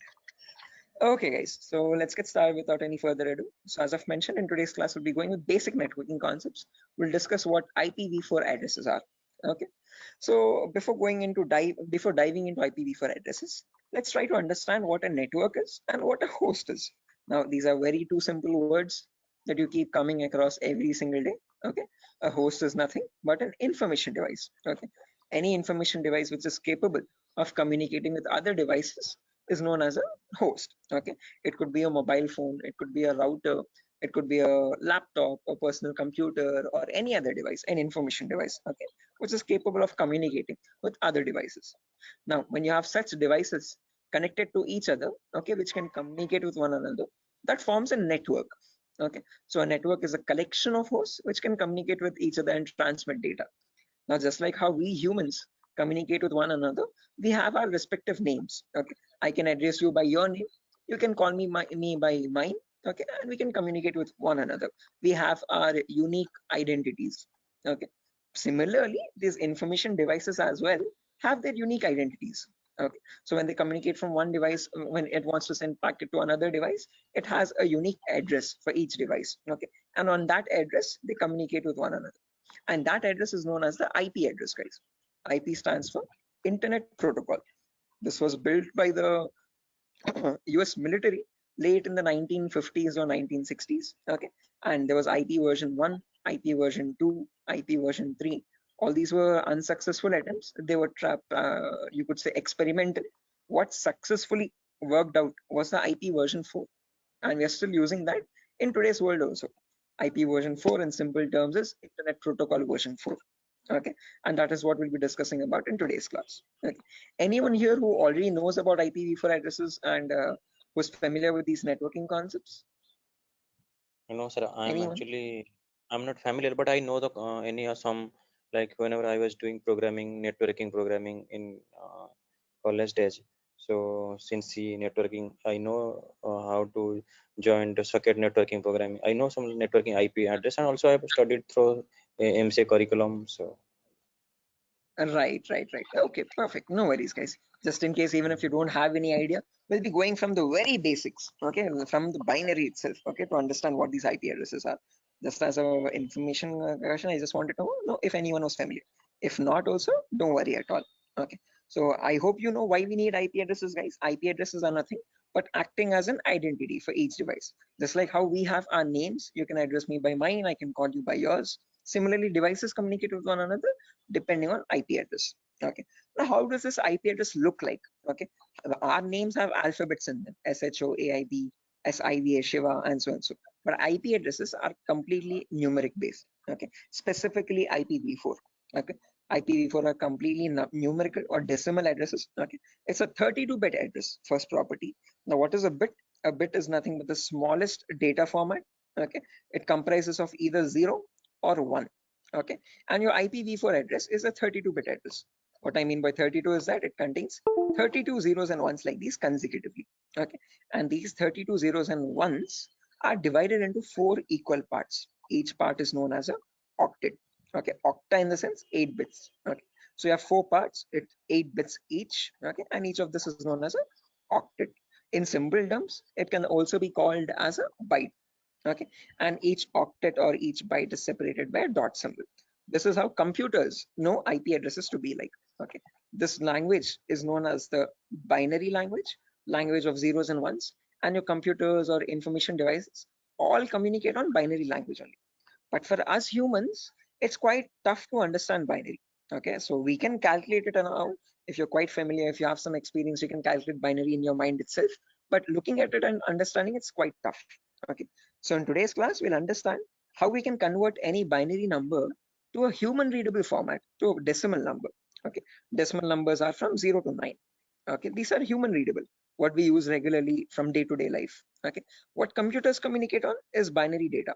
Okay, so today we'll understand how to convert binary data to decimal data and how we can range the IP addresses. Okay, before that, a quick introduction on data formats. As I've mentioned, 1 bit is nothing but a value of 0 or 1. When you combine 8 such bits, that becomes a byte. Okay, in simple terms, it can also be called as an octet. When you combine 1024 bytes, that becomes a kilobyte. Your TextPad files, your contact applications and all these are in kilobytes of data. Okay, when you combine 1024 kilobytes, that becomes a megabyte. Okay, your PDF documents or your music files are in megabytes of data. 1024 megabytes becomes a gigabyte. Okay, your movie files or larger softwares are in gigabytes. 1024 gigabytes becomes a terabyte. Your hard disk is in terabyte storage data, and 1024 terabytes becomes a petabyte. We have never used petabytes until now. This petabyte data is usually used by cloud organizations. Okay, OneDrive, Google Cloud, blah blah blah. Okay, now let's understand how to convert this bit data or binary data into decimal data. Okay, so what I've done is I've taken down this first octet over here, 10101010, and I've written it down over here, as you can see, in an expanded format. Now to convert this, there are 2 simple methods. Method number 1 is there's two simple steps to it, not methods, sorry. Okay, there's one method only. okay, and with two simple steps. Okay, step number one is you write down the values from 2 to the power 0 all the way up to 2 to the power 7 from right to left. Okay, why specifically 2 to the power? Because this is binary data. You have only two possibilities, either a 1 or a 0. So first 2 power 0, then 2 power 1, then 2 power 2, then 2 power 3, then 2 power 4, then 2 power 5, 2 power 6, and 2 power 7. Let's write down the values for that. 2 power 0 is nothing but 1. Anything to the power 0 is always equal to 1. Okay, that is a mathematical rule. 2 power 1 is equal to 2. 2 power 2 is nothing but 2 into 2, which is 4. 2 power 3 is 2 into 2 into 2, that is 8. 2 power 4 is 16. 2 power 5 is 32. 2 power 6 is 64. And 2 power 7 is 128. Okay, now to convert this number, all you have to do is, just a second guys, let me open up Zoom so that I can draw on the screen. Give me a second.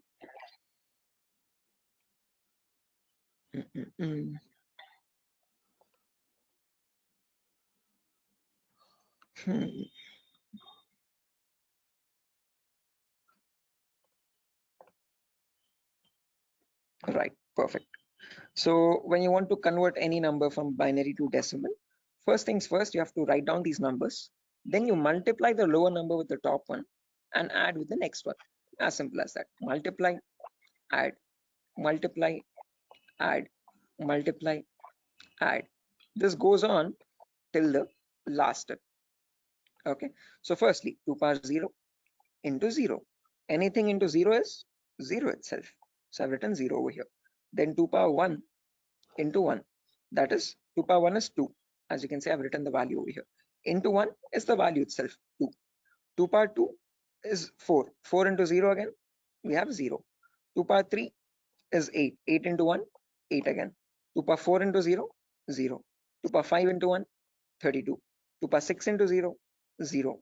And 2 power 7 into 1, that's 128.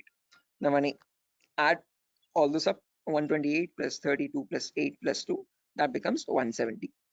So when we humans read the number 170, the computer does not understand it like 170. It understands it like 10101010, something like on signal, off signal, on signal, off signal, on signal, off signal, on, off, like that 4 times. Okay, so is this clear guys? Any questions or doubts up to this part? Like how we have converted this binary number to a decimal number? How we know that 170 is equal to 10101010? Any questions for anyone? Again guys, if you have any questions or doubts, please feel free to raise your hand or let me know. You can interrupt me at any certain point. Okay, no issues at all. If you want me to repeat a concept also, please do let me know. I will repeat it as many times as you want. Okay, so guys, any questions up to this part? How we have converted this binary number to a decimal number? Shiva, Sujata, Bharati, Tripti, Vidyadhar. Who else is there? Hello. Biswajit, Chaudhary, Prasad. Hello. Yeah, Biswajit. Sir, you spoke about binary to decimal conversion. Sorry, decimal to binary conversion. Am I right? No, binary to decimal. I've converted binary. this number 10101010 to So decimal number 170. all the numbers was converted into binary as a decimal. All the binary number is converted into decimal 170. Right. This specific number 10101010. Okay. How did we do that? We wrote down these numbers 2 power 0 all the way up to 2 power 7. Multiply the lower number with the top one and add with the next one. Multiply and add, multiply and add, multiply and add. And that's how I got the final result as 170. So this 170 in binary is equal to 10101010. Right. Is this clear, Biswajit? Yes, I am clear. I know and I clear. Perfect. If everyone has understood this, guys, I have another number over here, as you can see, 01011010. Can everyone convert this value and give me the answer for that? Take your time. You have the table over here as well. Okay. And as I've mentioned, you need to multiply the lower number with the top one. And just go with the next. Multiply and add, multiply and add. Okay. Take your time, guys, and let me know.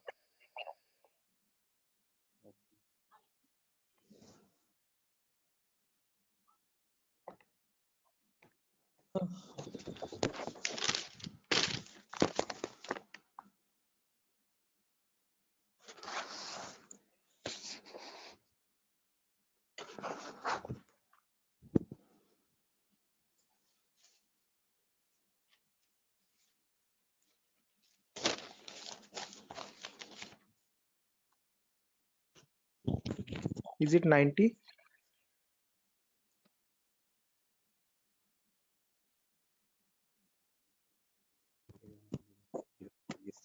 Should be 90.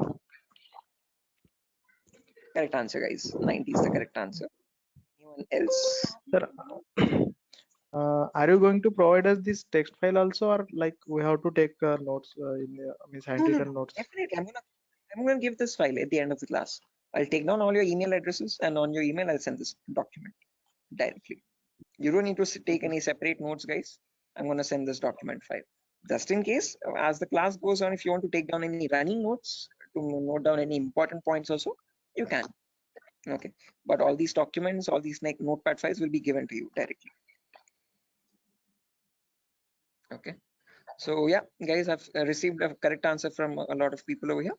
Again, as I've mentioned, just multiply the lower number with the top one and go on till the last. So this will be 2 power 0 into 0 plus 2 power 1 into 1 plus 2 power 2 into 0 plus 2 power 3 into 1, like that till the end, 2 power 7 into 0. Okay, to anywhere you have 0 over there, 2 power 0 into 0, just put that 0. 2 power 1 into 1, that's 2. 2 power 2 into 0, that's 0. 2 power 3 into 1, that's 8. 2 power 4 into 1, that's 16. 2 power 5 into 0, that's 0 again. 2 power 6 into 1, 64. And 2 power 7 into 0, 0. When you add all that up, 64 plus 16 plus 8 plus 2, you get the number 90. Anyone over here who has not got the number 90, guys, please do not feel shy. Again, if you're getting all the right answers, you're doing much great than me. In my first day, I could not solve this at all. Okay, I was a very dumb guy. So please, no shame in that. Okay, it's completely fine. Okay, because you need to get this concept very right in order to proceed with the further concepts. If you're failing at this one, it's gonna get a bit complex further down the lane. Okay, so any questions on this part, please do not hesitate to let me know. Okay, assuming everyone has got this right. With the other, yeah, exactly. The reason why I'm showing you all this is to understand the range of IP addresses now. That's a great question. I was about to ask you. Again, I tell you myself, like in a real-time scenario, you would never have a necessity to convert a binary number to decimal or vice versa. But the reason why I'm showing you this is so that we can understand the whole range. So if you remember, I've told you, IPv4 addresses are 32-bit address. Okay, so in that 32-bit address, if I wanted to get the first IP address, all I have to do is put all zeros everywhere. Okay, now when you put all zeros everywhere, when you convert that, you get the final IP address as 0.0.0.0. Okay, but if you want to get the last IP now, you have to put all ones everywhere. Okay, in all the octets, I've put all ones. So when I convert that, now there will be 2 power 0 into 1 plus 2 power 1 into 1 plus 2 power 2 into 1, all the way up to 2 power 7 into 1. So that would be 1 plus 2 plus 4 plus 8 plus 16 plus 32 plus 64 plus 128. So that is how you get the number 255. Okay, so the last IP in the IPv4 range will be 255.255.255.255. You will never have a number above 255. The reason being, now you know, because when you convert from binary to decimal, the maximum number you can get is 255 only. So you can never have an IP address like 300.250 or 700.150, something like that. Okay, that's an invalid IP. Okay, whatever IP addresses you have, those numbers will always range between 0 and 255. Okay, is this clear, guys? Everyone, why only specifically 255? Yes, yes. Any questions to this part? Perfect. No, this is Now the maximum. Maximum. Yeah, guys, was someone asking a question? No, I just asked you. This is the maximum IP address to be connected, and maximum host to be connected. Yeah, that's the last IP address you could get in the IPv4 range, Biswajit. No, this is the like from 0 to 255 hosts should be connected, I think. Not necessarily. When we talk about IP addresses now from 0000 to 255, 255, 255, 255, we have around 4.3 billion IP addresses in total. Okay. What you are referring to is classes, guys. Class A, B, C. In class C, you can connect only 255 hosts. That is a much ahead concept. We'll reach there tomorrow. Okay. That's class C. Yeah, Vidyadhar. Exactly. Okay. So we have not come up to there, guys. So let's not jump ahead. That might confuse the other students. Okay. So we'll go in a very slow pace. Okay. We'll go step by step. Okay. Let's try to now we know the range of IPs. We know what IPv4 addresses are, how they look like. Okay, and what are the total like numbers, where are they starting from, and what maximum number can they hold. Okay, we know they start at 0000 and they end at 255, 255, 255, 255. Now in between these two numbers, how many addresses do we have is the main question. Okay, how many IPs are there? Okay, so for that, let's try to understand the sequence of sequence of IP addresses. Okay, and again, to understand sequence of IP, there are two simple rules. Rule number one is always start with the rightmost value. So if this is the first IP, 0000, next IP will be 0001, next IP 0002, next IP 0003, next IP 0004. This will go on up to 000255. Okay. After that, can I have an IP like 000256? Is this possible? No. Yes, this is not possible because 255th is the last IP that you can get in any octet. You cannot get a number above 255, guys. It is a very golden rule that you have to remember. Okay. Now, once this octet has reached the maximum value, there comes the rule number 2. Only after the rightmost octet has been completely filled, then go to the left value. Okay. And after going to the left value, reset the rightmost value back to 0. Okay. What I mean by that is now this is completely filled. So now this left value 0 changes to 1. Okay, and the rightmost value 255 again resets back to 0. Okay, so next IP after 000255, next is 0010. Now don't directly jump from 0010 to 0020. That is wrong again. Okay, rule number 1, always go with the rightmost value first. So after 0010, you have 11, then 12, then 13, then 14. This goes up to 1255.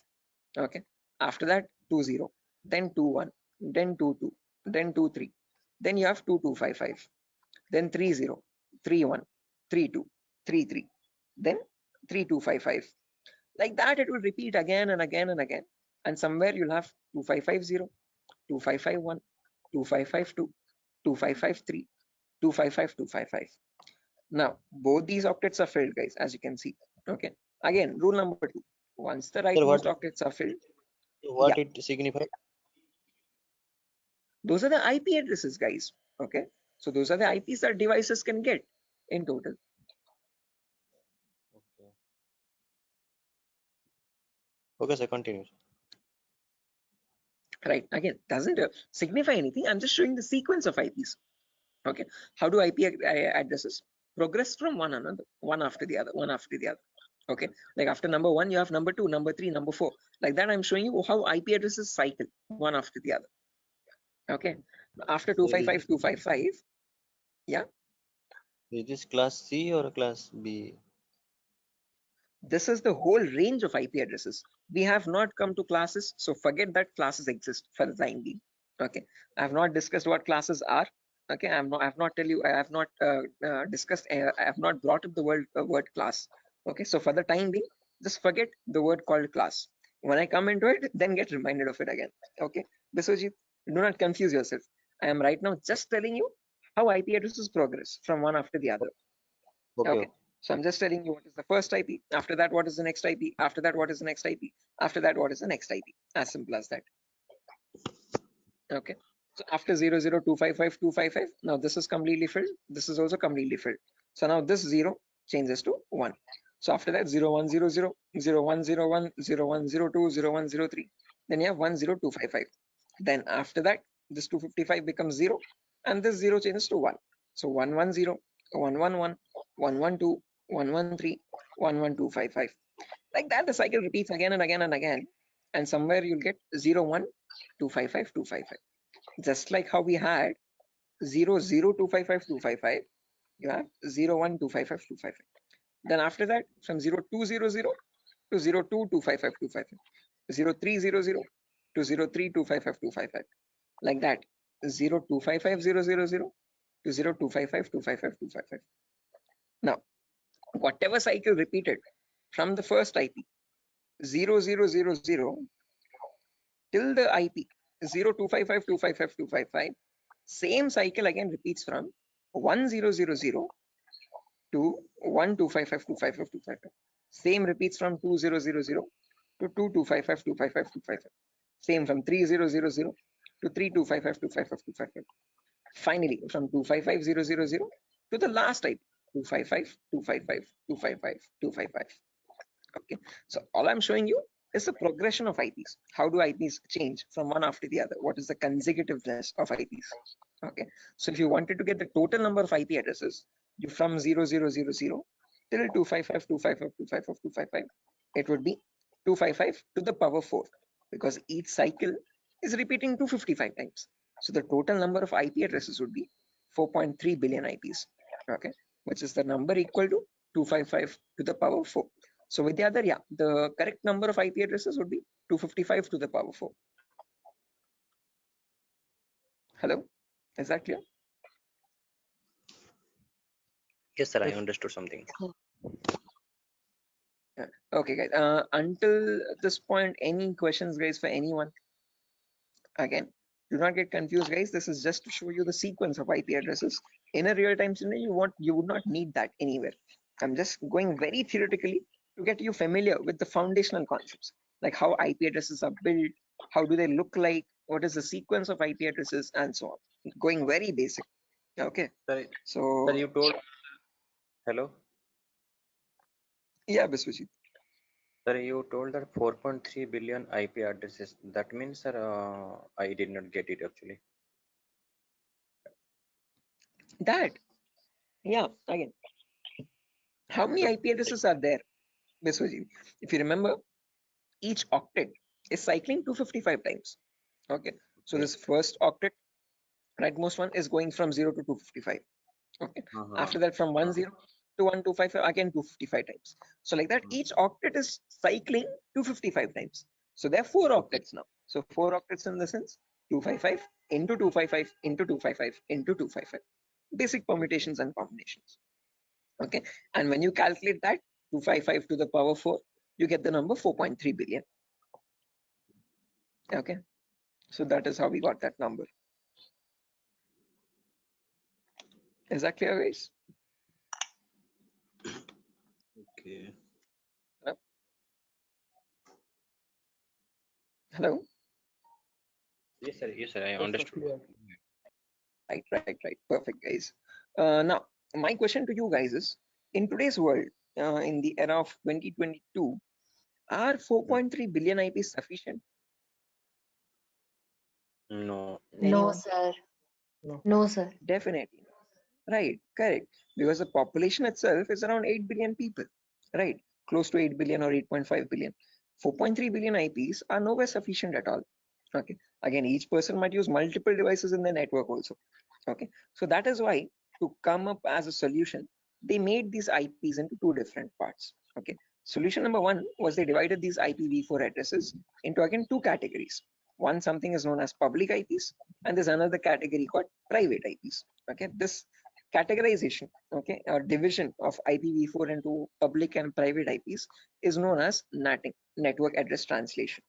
Okay, when they knew that this solution is also not working out, this might also still cause the IPs to go extinct, then they came up with another set of IP addresses known as the IPv6 address, guys. Okay, so not just IPv4, there's another version as well called IPv6 address, and these are 128-bit addresses. What we are seeing until now is just a 32-bit address. 128 in the sense 4 times the size, bit length size of IPv4. Okay, but in that you have trillions and trillions of IPs. Okay, not billions, but trillions. Okay, so we'll discuss IPv6 on a later date. Okay, but in today's class, we'll end it with public and private IPs. So let's try to understand what these public IPs are and private IPs are. Okay, so public IPs are the IPs given to you by your internet service provider. So in our home, we might have different broadband connections. You could be using Act FiberNet or Airtel or Tata Docomo or BSNL. All these people are providing you the service of internet. Hence, they are known as ISP, internet service providers. Okay, they give you access to the internet by giving you a public IP. Okay, so to your home, you might have a router. Okay, that router might be getting a wire from the outside. Okay, that outside wire, that cable is nothing but giving you the public IP. Okay, so if you want to check your public IP, you could just go to the browser, and in the browser, you could just search, what is my IP? What is my IP? And from that, you can find, you get an IP address over here. If I click on the first link in the browser, you can see I'm getting my FiberNet from Act Fiber Beam. My location is Peddawalter, Andhra Pradesh, Visakhapatnam. Okay, so this is my public IP. This is the IP I'm using from my ISP to access the internet or to take the Zoom session. Okay, locally in my network, now I have multiple devices. I have my phone, I have my laptop, I have my smart TV, I have my smartwatch, and so on. So these devices internally or locally also need IP addresses. What they use in a local network, in an intranet, is known as a private IP. So private IPs are the IP addresses provided locally in a network. Okay, so this can be given manually by you, by the network admin, or they can be given automatically as well from a DHCP server. Now, don't worry what this DHCP server is. We'll discuss about it in tomorrow's class. But one important thing to note is public IPs are used for connecting to internet. Private IPs are used in a local intranet. Intra is nothing but a local network, a small indigenous your house network or home network. Okay, so if I just draw this out to show you much clearly, let's say over here, this is my ISP. I hope the drawings are visible, guys. This could be my ISP, internet service provider. Okay, and I have my house over here in Visakhapatnam somewhere. Okay, in my house I have multiple devices. I have my phone, I have my laptop, I have my smart TV, and I have my Wi-Fi router also. Okay, this router is getting a connection from the ISP outside externally. Okay, this is nothing but my public IP. Okay, this is the public IP part. Oh, sorry, public IP. Okay, on the intranet locally, now these devices, every device will be connected to the router internally. Okay, by giving the correct Wi-Fi router password. Okay, and these devices will get the private IPs. Okay, my phone will get one private IP, my laptop will get a different private IP, and my smart TV could be getting a different private IP. Each of them will be unique in a local network. Okay, so this is where public IPs come into play, and this is where private IPs are used in a local network. Is this clear, guys? Any questions up to this part theoretically? Hello? Public ISP, private. Okay, sir. Any questions, guys? Sir, actually, internet, just. Yeah, internet is what you connect to the World Wide Web. Okay, whenever you're opening up your browser and connecting to any public website, okay, that public website is nothing but the internet facing site. Okay, your google.com or your yahoo.com, youtube.com, all these are public addresses. Okay, private IPs are the local IPs. So your inside home network is a private IP network, and that private network is known as the intranet. Okay, and this is the intranet, INTRANET. Okay, intra is nothing but local network, and this is the internet. Okay, is this clear, guys? Sir, Any I questions have or a doubts up to this? question. Yes, please go ahead, guys. Sir, why they have been given private IPs, like they are also connected with internet somewhere around? Okay. So like why they have been given private IPs? They should be public, right? Which ones? I didn't get your point. Who's Like asking the question, guys? the devices which are in the home, they are in private IP, right? So somewhere Yeah. around they are also in connection with the ISP. So they should be Okay. public, They should also be public. Yeah. So good question, Tripti, I guess. So whenever now let's notice over here. Let's say I have one phone over here and I have my laptop over here. Okay. let's say my brother's using my phone at the moment, or let's say this is my phone, I'm browsing Facebook from my phone, my brother is using his laptop and he's also browsing Facebook. Okay, now each of them, when they want to connect to the internet, okay, they will use the public IP. One, let's say this public IP is something like, let me draw this out. Yeah, annotate. Let's say over here, my public IP is something like 1.2.3.4. Okay, now whenever we want to connect to facebook.com, we will use our public IP that we are getting from our ISP 1234, and using that IP we will go and contact Facebook, and from Facebook we will load our pages, internet, or our Facebook feed or whatever it is. Okay, now let's say I am also browsing Facebook, my brother is also browsing Facebook from the same public IP. Now how does Facebook know how to send my data to my phone exactly, and my brother's data to his the laptop or computer he is using? Okay, up to public IP it will reach a router, but from the router, how does the router know which is the device which is holding my phone and which is the device which is holding my brother's laptop? That is where private IPs come into play. Okay, because my phone has a unique private IP where I have my account, and my brother's laptop has his own unique private IP where that system has its own private unique address again. Okay, so private IPs are used to identify a device in a local network and send the packets exactly to that device. Are you getting the point, Tripti? Yes, sir. Got it. Okay, so public IP is used to give you access to public services on the internet. Okay, but let's say in a local network, so when you're connecting to your Wi-Fi router to access facebook.com, your packet from your phone will always reach router first. From the router, so sorry for that, from the router it goes to Facebook server, public server, but when it is coming, when the response is coming back, it comes to router with the public IP. From that public IP, how does it know where to go? How does it know which device to connect? Because in your same Wi-Fi network there can be many devices, multiple devices at the same time, right? For that local network connection, there is where we'll be using the private IPs importantly in a local network to give identity to each device in a local intranet private network. Is that clear, guys? Yes, sir. Right. Sir, I have a Perfect. question. Yes. Sir, can we change a private IP address by ourselves? Yes, you can. Private IPs are in completely your control, and you can modify them according to your choice. There was another question in the chat. But why you be subnetting? Again, Vidyadhar, subnetting is only a concept to reduce the wastage of private IPs. Again, others who don't know what subnetting is, guys, do not get confused. This is a very advanced concept. We don't need to go into that depth of networking. Okay, but subnetting is where you can divide one class into multiple classes.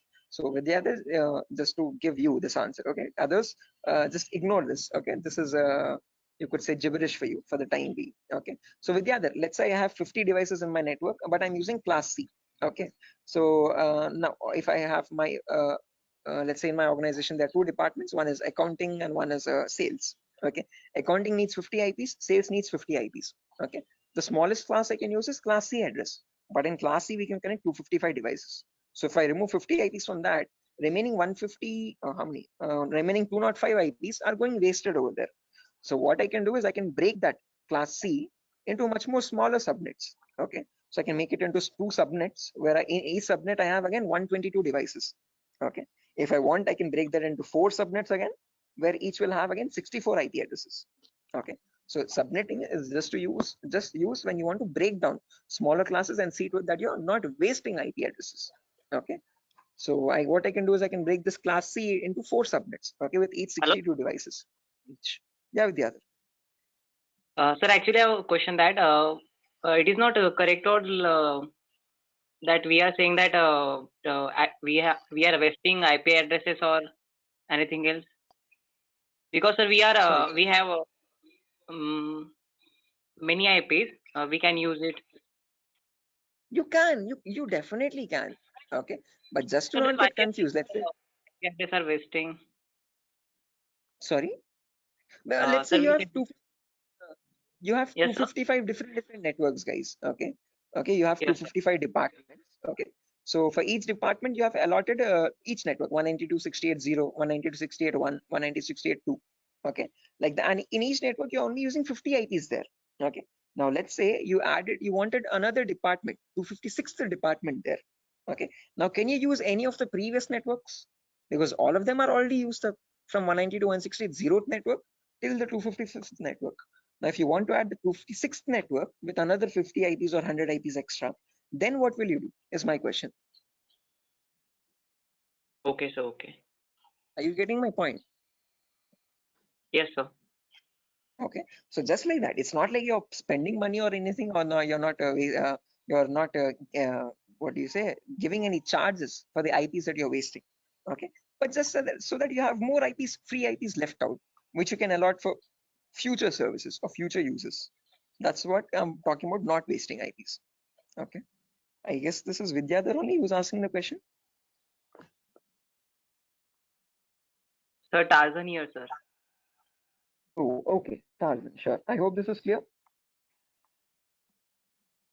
Sir, hello. Yeah, guys. Biswajit. Sir, actually, I'm unable to get the concept of private and public, because public, you are connecting to a public server like Facebook. You all are connecting to Facebook. So Okay. and they One are second. trying to access. Stay on.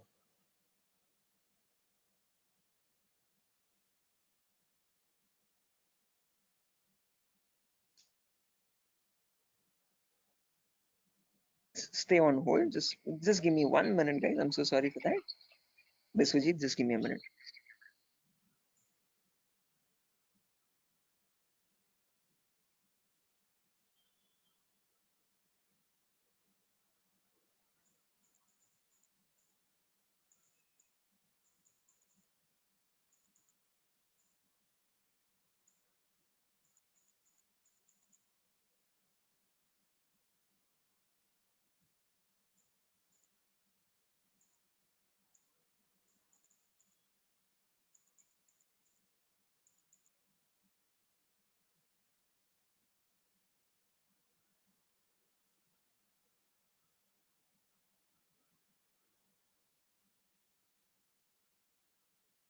Guys, can you hear me now? I'm so sorry, guys. The Vinayaka Chaturthi thing. But anyways, yeah, Biswajit, to come back to your point again, as I've mentioned, just remember one key point to note is that public IPs are used to access the internet. So when you want to connect to google.com from your laptop, okay, your laptop needs to get a public IP for that. Okay, that public IP is provided to you by your ISP, Internet Service Provider. As simple as that. Private IPs are used for a local communication. Okay, so let's say you want to share files from your laptop to your phone, okay, or from your phone to another phone in the local. Okay, understood. So yeah, now when we come to private IPs, guys, again, I guess I was muted over there. As I've mentioned, if you have multiple devices in a local network, now if you want to share files or anything from one device to the other device, if you want to share files from your phone to your laptop, or from your laptop to another phone or so, like, okay, you don't need public IP, you just need private IPs over there. Look, I understood. So means like there is one IP that is public to all, and but for that against to public IP there is also private IP to work internally for the internally. Exactly. For internal communications, you have the private IP. Okay. For external, for connecting to a public service, there you would need a public IP. Okay. Is that clear, guys? Yes. Right. Perfect. Sure. So yeah, again, that's that for today's class, guys. Nothing further to discuss. Okay. We're already Hello. past our... Yeah, Prasad. Yeah, so sorry to ask you like this, sir. I have joined, half an hour late to the class, so I want to know the index. No worries, Prasad. I actually myself started the class 20 minutes late today, so I'm pretty sure you haven't missed much. Okay. But let me share the index as well, just since you have asked. I have shared this in the demo session a couple times earlier. I hope you have attended the demos as well. If not, No. Okay, no worries. You can access that from Durgasoft's official YouTube page as well. This is the course content, guys. Okay, so we'll have a few introductory classes first, basic networking concepts, Linux and Windows commands, Windows Server configuration, virtualization, how to install Kali Linux. After all these introductory concepts are done, then we'll go into the advanced concepts. Okay, gaining access, malware attacks, network penetration testing, web application pen testing, basic cloud security, all that. Okay, so if time permits, Prasad, please go through the YouTube demo tutorial so that you have a much better picture. In the demo, I've explained what are topics I'll be discussing in the course, what we'll be learning out throughout the course.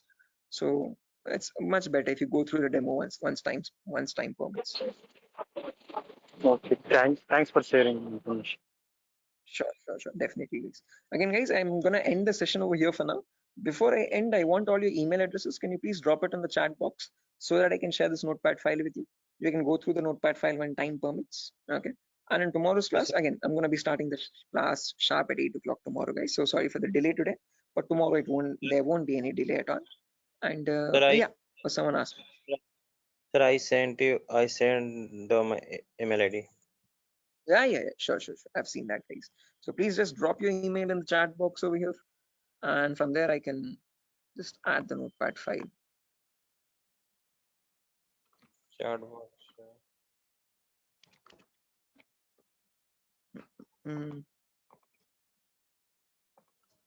Sir, organize the chat box. I have already sent my email ID. Sure thing. Nice.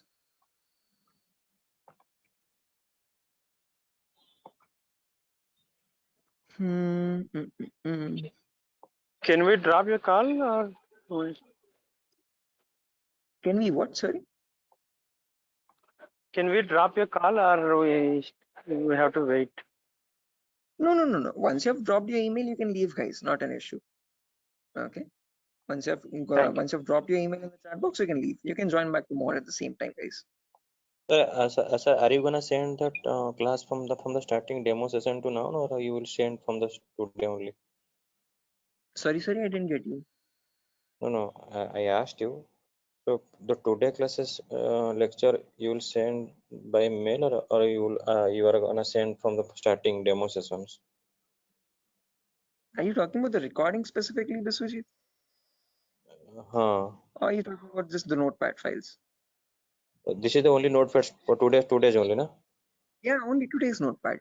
Okay, demo. Okay. I don't have any notepad file for the demo. It's just a presentation. Okay. You have the demo already on your YouTube. Okay, but you will be getting the recordings for these classes in a few days, guys. We still need to receive the payments and all. So once all the payments have been confirmed, the link is going to change. So if you have not made any payments yet, please initiate payments. And after that, we'll be sharing you the recordings as well. Until then, you'll only be getting the notepad files. Okay, sure. So I've got over here 1, 2. What is the 3. course fee? It's 8,000 rupees, guys.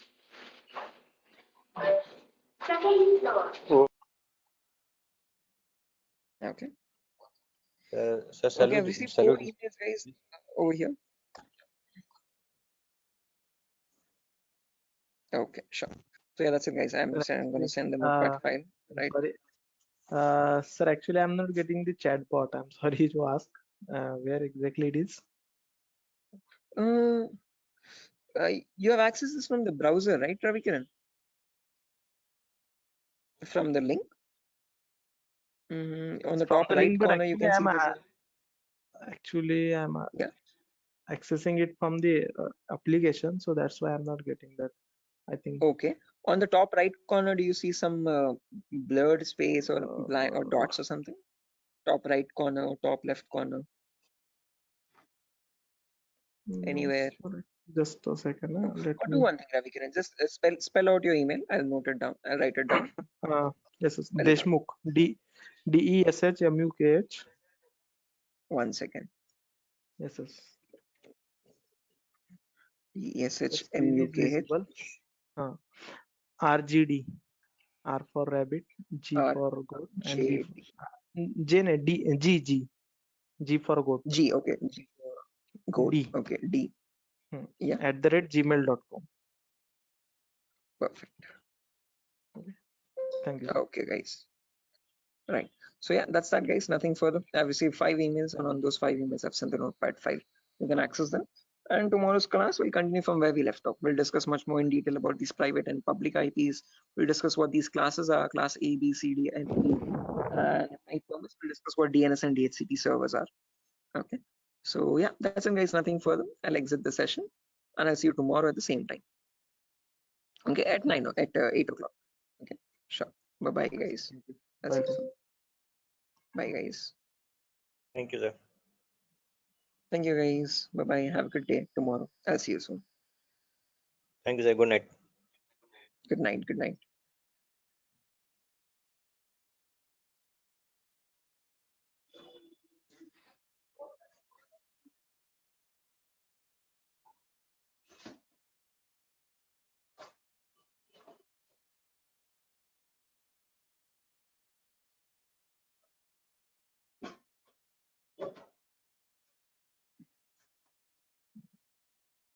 Okay, guys, can you see my screen? Is it visible? Yes, sir. It is visible. Yes, sir. Right, perfect. Let's do one thing. Let's just wait for 2 more minutes for the other people to join as well, and then we'll start Okay, the sir. session. Okay, sir. Okay. We're waiting. Sure.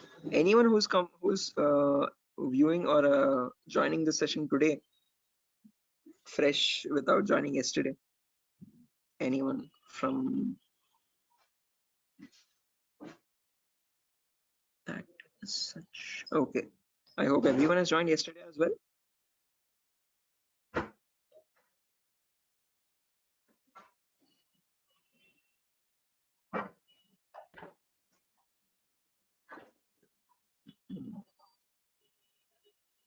Oh, Anand, this is your first class. Achha. Okay, Anand, I'll do one thing. I'll just take a quick recap of whatever we discussed yesterday. In the meanwhile, okay, there's Biswajit, Mamoon, Ravikiran. Ravikiran, did you call me in the evening, Ravikiran? I was a bit out. I was a bit busy. I'm so sorry you couldn't attend to your call. Yes, sir. Actually, I slipped my called you mind. because I had one query. So, Achha. sir, I will call you. Means I will ask you on a telephone call only. Sure. Again, I have a class till 10 o'clock after your batch also. So give me a call after 10. Okay. Okay, sir. No problem. Thank you. Sure. Okay. Sabyuddin, Shiva, Sujata, Tripti. Okay. Tripti, I have received your email as well. I'll be sharing the notepad file today. I'm so sorry I couldn't do it yesterday. Okay, so no problem. Sure. Okay, so a quick recap, guys, on yesterday's class. We were discussing basic networking concepts. Let me open up my networking document.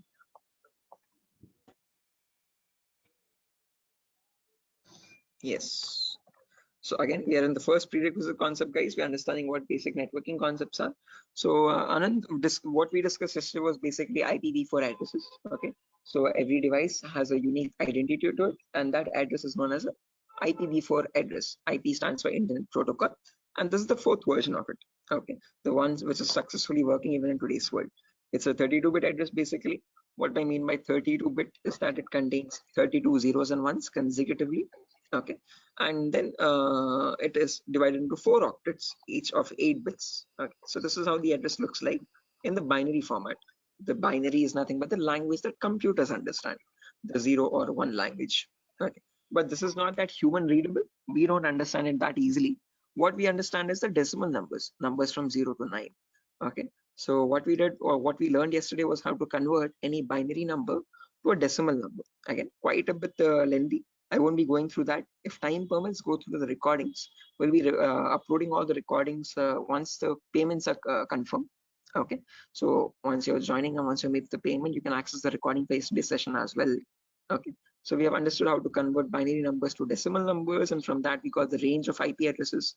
First IP being 0000, and the last IP being 255, 255, 255, 255. These are the IPv4 address range. Okay, and then we learned what is the consecutiveness. So what is the sequence of IP addresses? What are the 2 important rules for that? And then we have seen how many IPs are there in total, 4.3 billion IPs.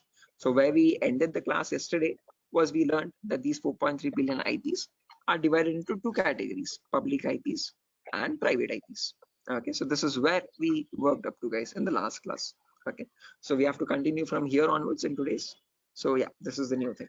Okay, so let's get started, guys, without any further ado. So if you remember yesterday, as I've mentioned, there are 2 categories, public and private. Okay, public IPs are the IPs given to you from the ISP, internet service provider. Okay, whatever ISP you have at your home, Act FiberNet or Airtel or Tata Docomo or BSNL, these all companies are known as internet service providers. They provide you or they give you the service of internet. Okay, so whenever you want to access a website, okay, which is on the internet facing side, you always need a public IP on your system. Private IPs, on the other hand, are for intranet, for local communications. Okay, so in your device, in your network, if you have your phone, your laptop, your smart TV, your smartwatch, and so and so, if each of these devices want to communicate with one another, they have to have their own unique identities. Okay, and that local unique identity is known as a private. Okay, now if you remember, I've told you that there are two categories only, but there's one more categorization.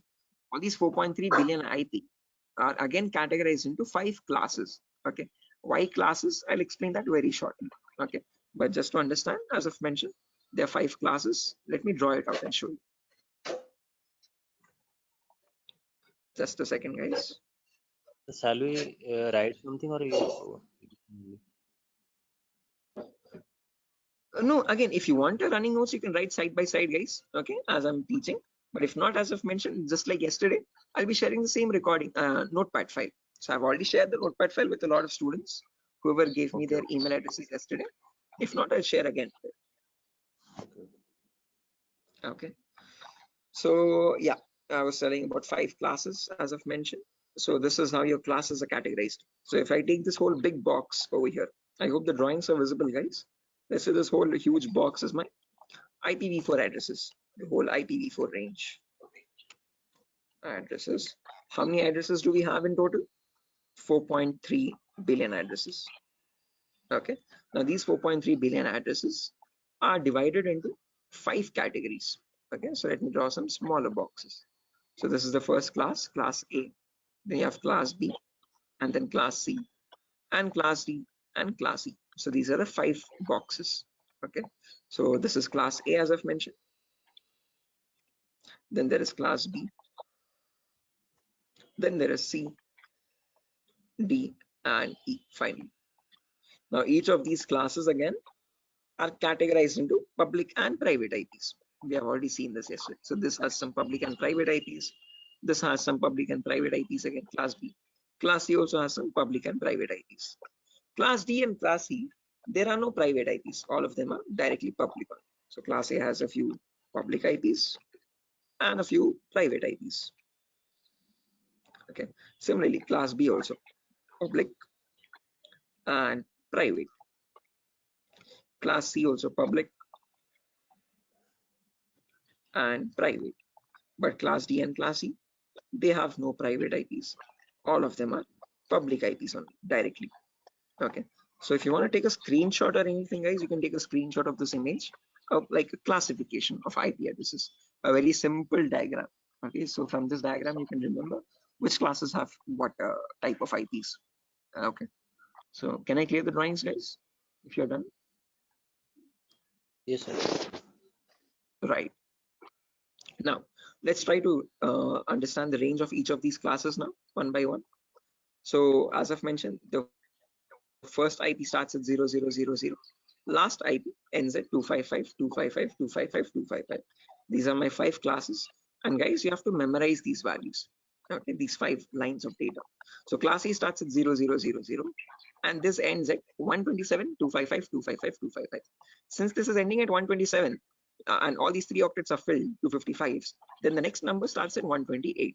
So class B, that is why, starts at 128,000 and ends at 191, 255, 255, 255. Since this is ending at 191, class C starts at 192,000, and this goes all the way up to 223, 255, 255, 255.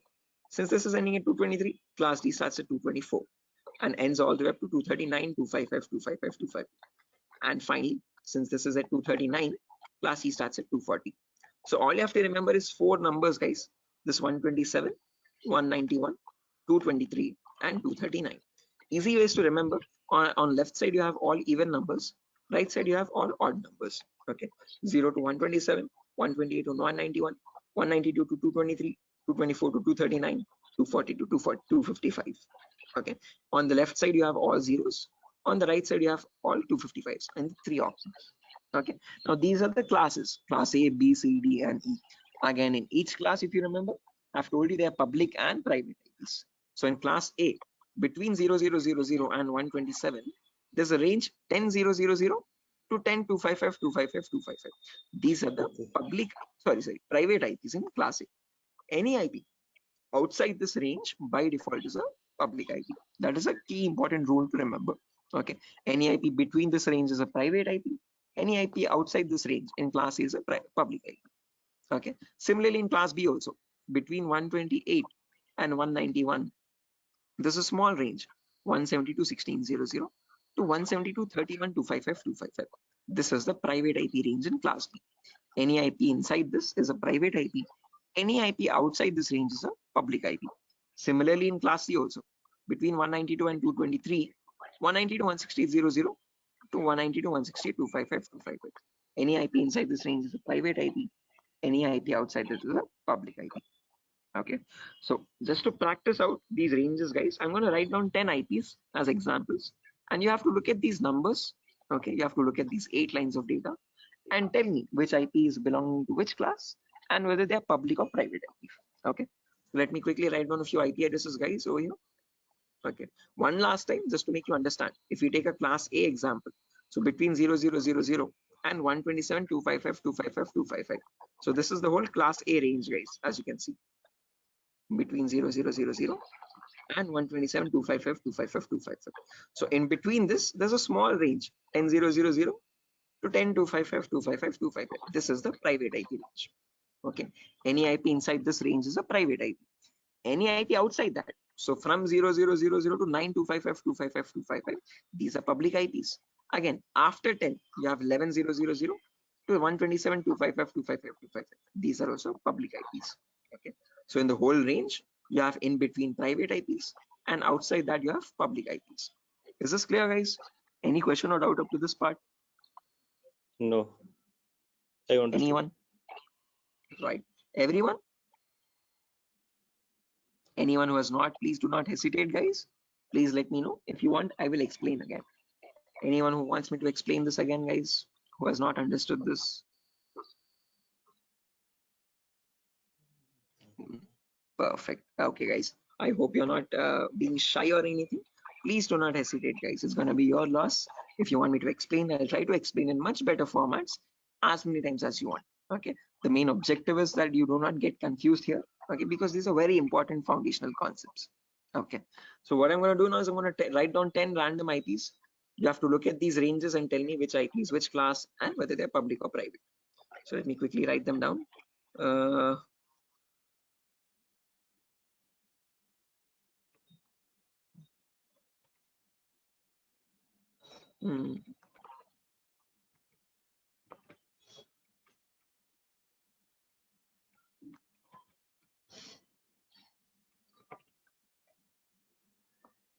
Sorry.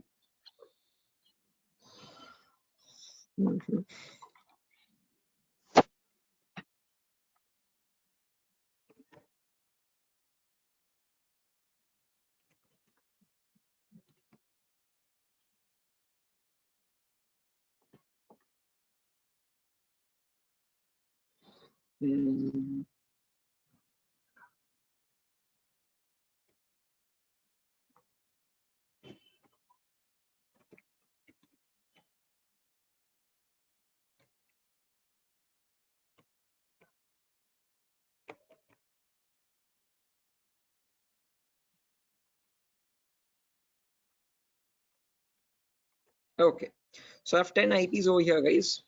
Look at the first IP, 10, 20, 30, 40. Now tell me which class it belongs to first. Class A. Class A, perfect answer. Why class A? Sorry? Class Yeah, guys, A. right, perfect. Why class A? Because this is 10 dot something, and 10 is falling between 0 and 127. So that is why this is a class A address. Perfect answer. And which IP is it? Is it a public IP or a private IP? Private IP. Private IP. Perfect answer. Why specifically private? Because now you told me that this is class A, and class A private IP starts from 10.000 and up to 10, 255, 255, 255. Okay, so the first octet is matching 10. After that, the remaining 3 octets, it can be any number between 000 and 255, 255, 255. So this is a private IP.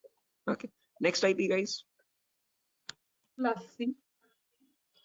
Sorry, class B. B for Batman. C. C. Okay, C for cat. How many of you say this is class C, guys? Everyone, or any other answers? No, the Class 192 C. class C. Right, class C. Correct answer, guys, everyone. Sujata, was that you who answered first, or Tripti, was that you? Yes, sir. Sujata, okay, right. Okay, after that, now can you tell me which IP it is, whether it's a public IP or a private IP? 192, 168. It's a public. It's a public I IP. guess private. Okay, I have what do you say, conflicting answers over here. Some of you are saying public IP, some of you are saying private IPs. How many of you are voting for public IP? Yes, sir. Public. No, sir, private. The private, because you have written here 192 private IP class C. Okay, But 192. it is from 168. It is 165. So it should be 192, private 168. public IP address. Right. The Yes, private correct. IP. So you have mentioned over. No. Yeah, Biswajit, point is right. Okay, if you take the first octet, 192 is matching, well and good. Okay, but if you observe the remaining 3 octets also, this is 165. Okay, and in private IP, it's starting from 168.00 to 168.255.255. Okay, number is 165, which is outside that range. So therefore, this is a public IP. Okay, so you answered correct first time, and then you changed your answer later on. So again, no confusion. So in class A, it should be between 10 and 10. Remaining 3 octets, doesn't matter what they are. In class B, it should be between 172 16 and 172 31. Okay, doesn't matter what the remaining 2 octets are. In class C, it should be between 190 to 168.00 and 190 to 162.255 255. So these two should match first 2 octets. Remaining 2 doesn't matter what they are. These 00 255 255 doesn't matter. Okay. Next IP 172 1601. Which class? Class B. Class B. Private. B. Perfect. Private. Public or Yeah. Private. private IP? Perfect answer. Next one, guys.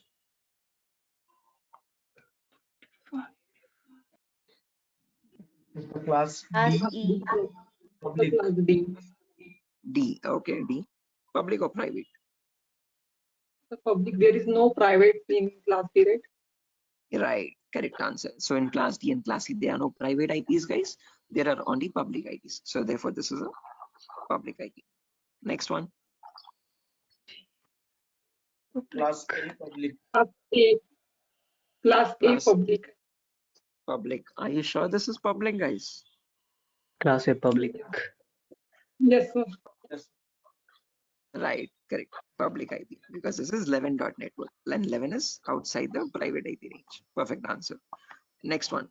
192.168.1.5. Class Class B. Class C private. Class C, private. Correct answer. Class C and then private. Next one. Class B. Class B. Class B Private. public. Public. Perfect. Why specifically public? Because this is 172.45. Okay. Private is from 172.16 and 172.31. And this is 45 inside the range. So that is why this is a public IP. Next one. Class B public. Class B public. Class B, public. Perfect. Next one. Class D public. Class D. Class Class D. D. Public. Correct answer. D. Public. Okay. Last IP. Class C public. Class C, public. Correct answer. Okay. So what you have done over here is a great job, guys, by looking again, all the answers are right, no issues anywhere. Initially, a couple people stumbled here and there, but no worries, you have got this concept right. I hope everyone has participated in this and answered it. If you have not participated as well, I hope you are getting it in your mind right at least. Anyone who has not understood anything out of these? Is it still gibberish for anyone who is not able to make out like what is happening over here? Anyone as such? Please do not hesitate to answer, guys. This is a completely new concept. Okay. So even if you're not getting it, that's completely normal. I sucked a lot more. You're doing great. Okay. So yeah, that's that. This is a great concept. Again, what we have done over here is, guys, we have taken the help of these 8 lines. I would recommend you, if time permits, please memorize this at the earliest. As soon as you look at an IP, you have to figure out just by looking at it which class it belongs to and whether it's a public or a private IP. It's very important for us in the coming concepts. Okay. So over here, if I go to my browser and if I check for my IP, that's my browser. If I search for what is my IP, can you tell me what IP will I be getting over here? You will get public. Public IP. As you can see, it's mentioned over here. This is my public IP. 49, 204, 238, 146. Can anyone tell me which class it belongs to? It is a public IP for sure. But which class? Class. Sorry? In Okay, there's notes. some confusion. Open this notepad file. Yeah. 49. It's I think Class A. Class A. Yeah. Class A, 204, public. 49 is public. Yes, perfect. Class A and public IPs. Okay, so whenever you check in the browser, guys, it will always show you your public IP. If you want to check a private IP for your local machine, yeah, Biswajit. Sir, in each time, whenever if someone is typing what is my IP, so every time it will show you only class A IP address. Not necessarily. You can get it from class A, B, or C. Any class. Okay. Means Okay. it is varying. You will never get. Sorry. It is varying or what? Yeah, it will vary. Definitely, it will keep on changing. So you can get a class A public IP, class B, or class C. You will never get class D or class C. I'll explain why.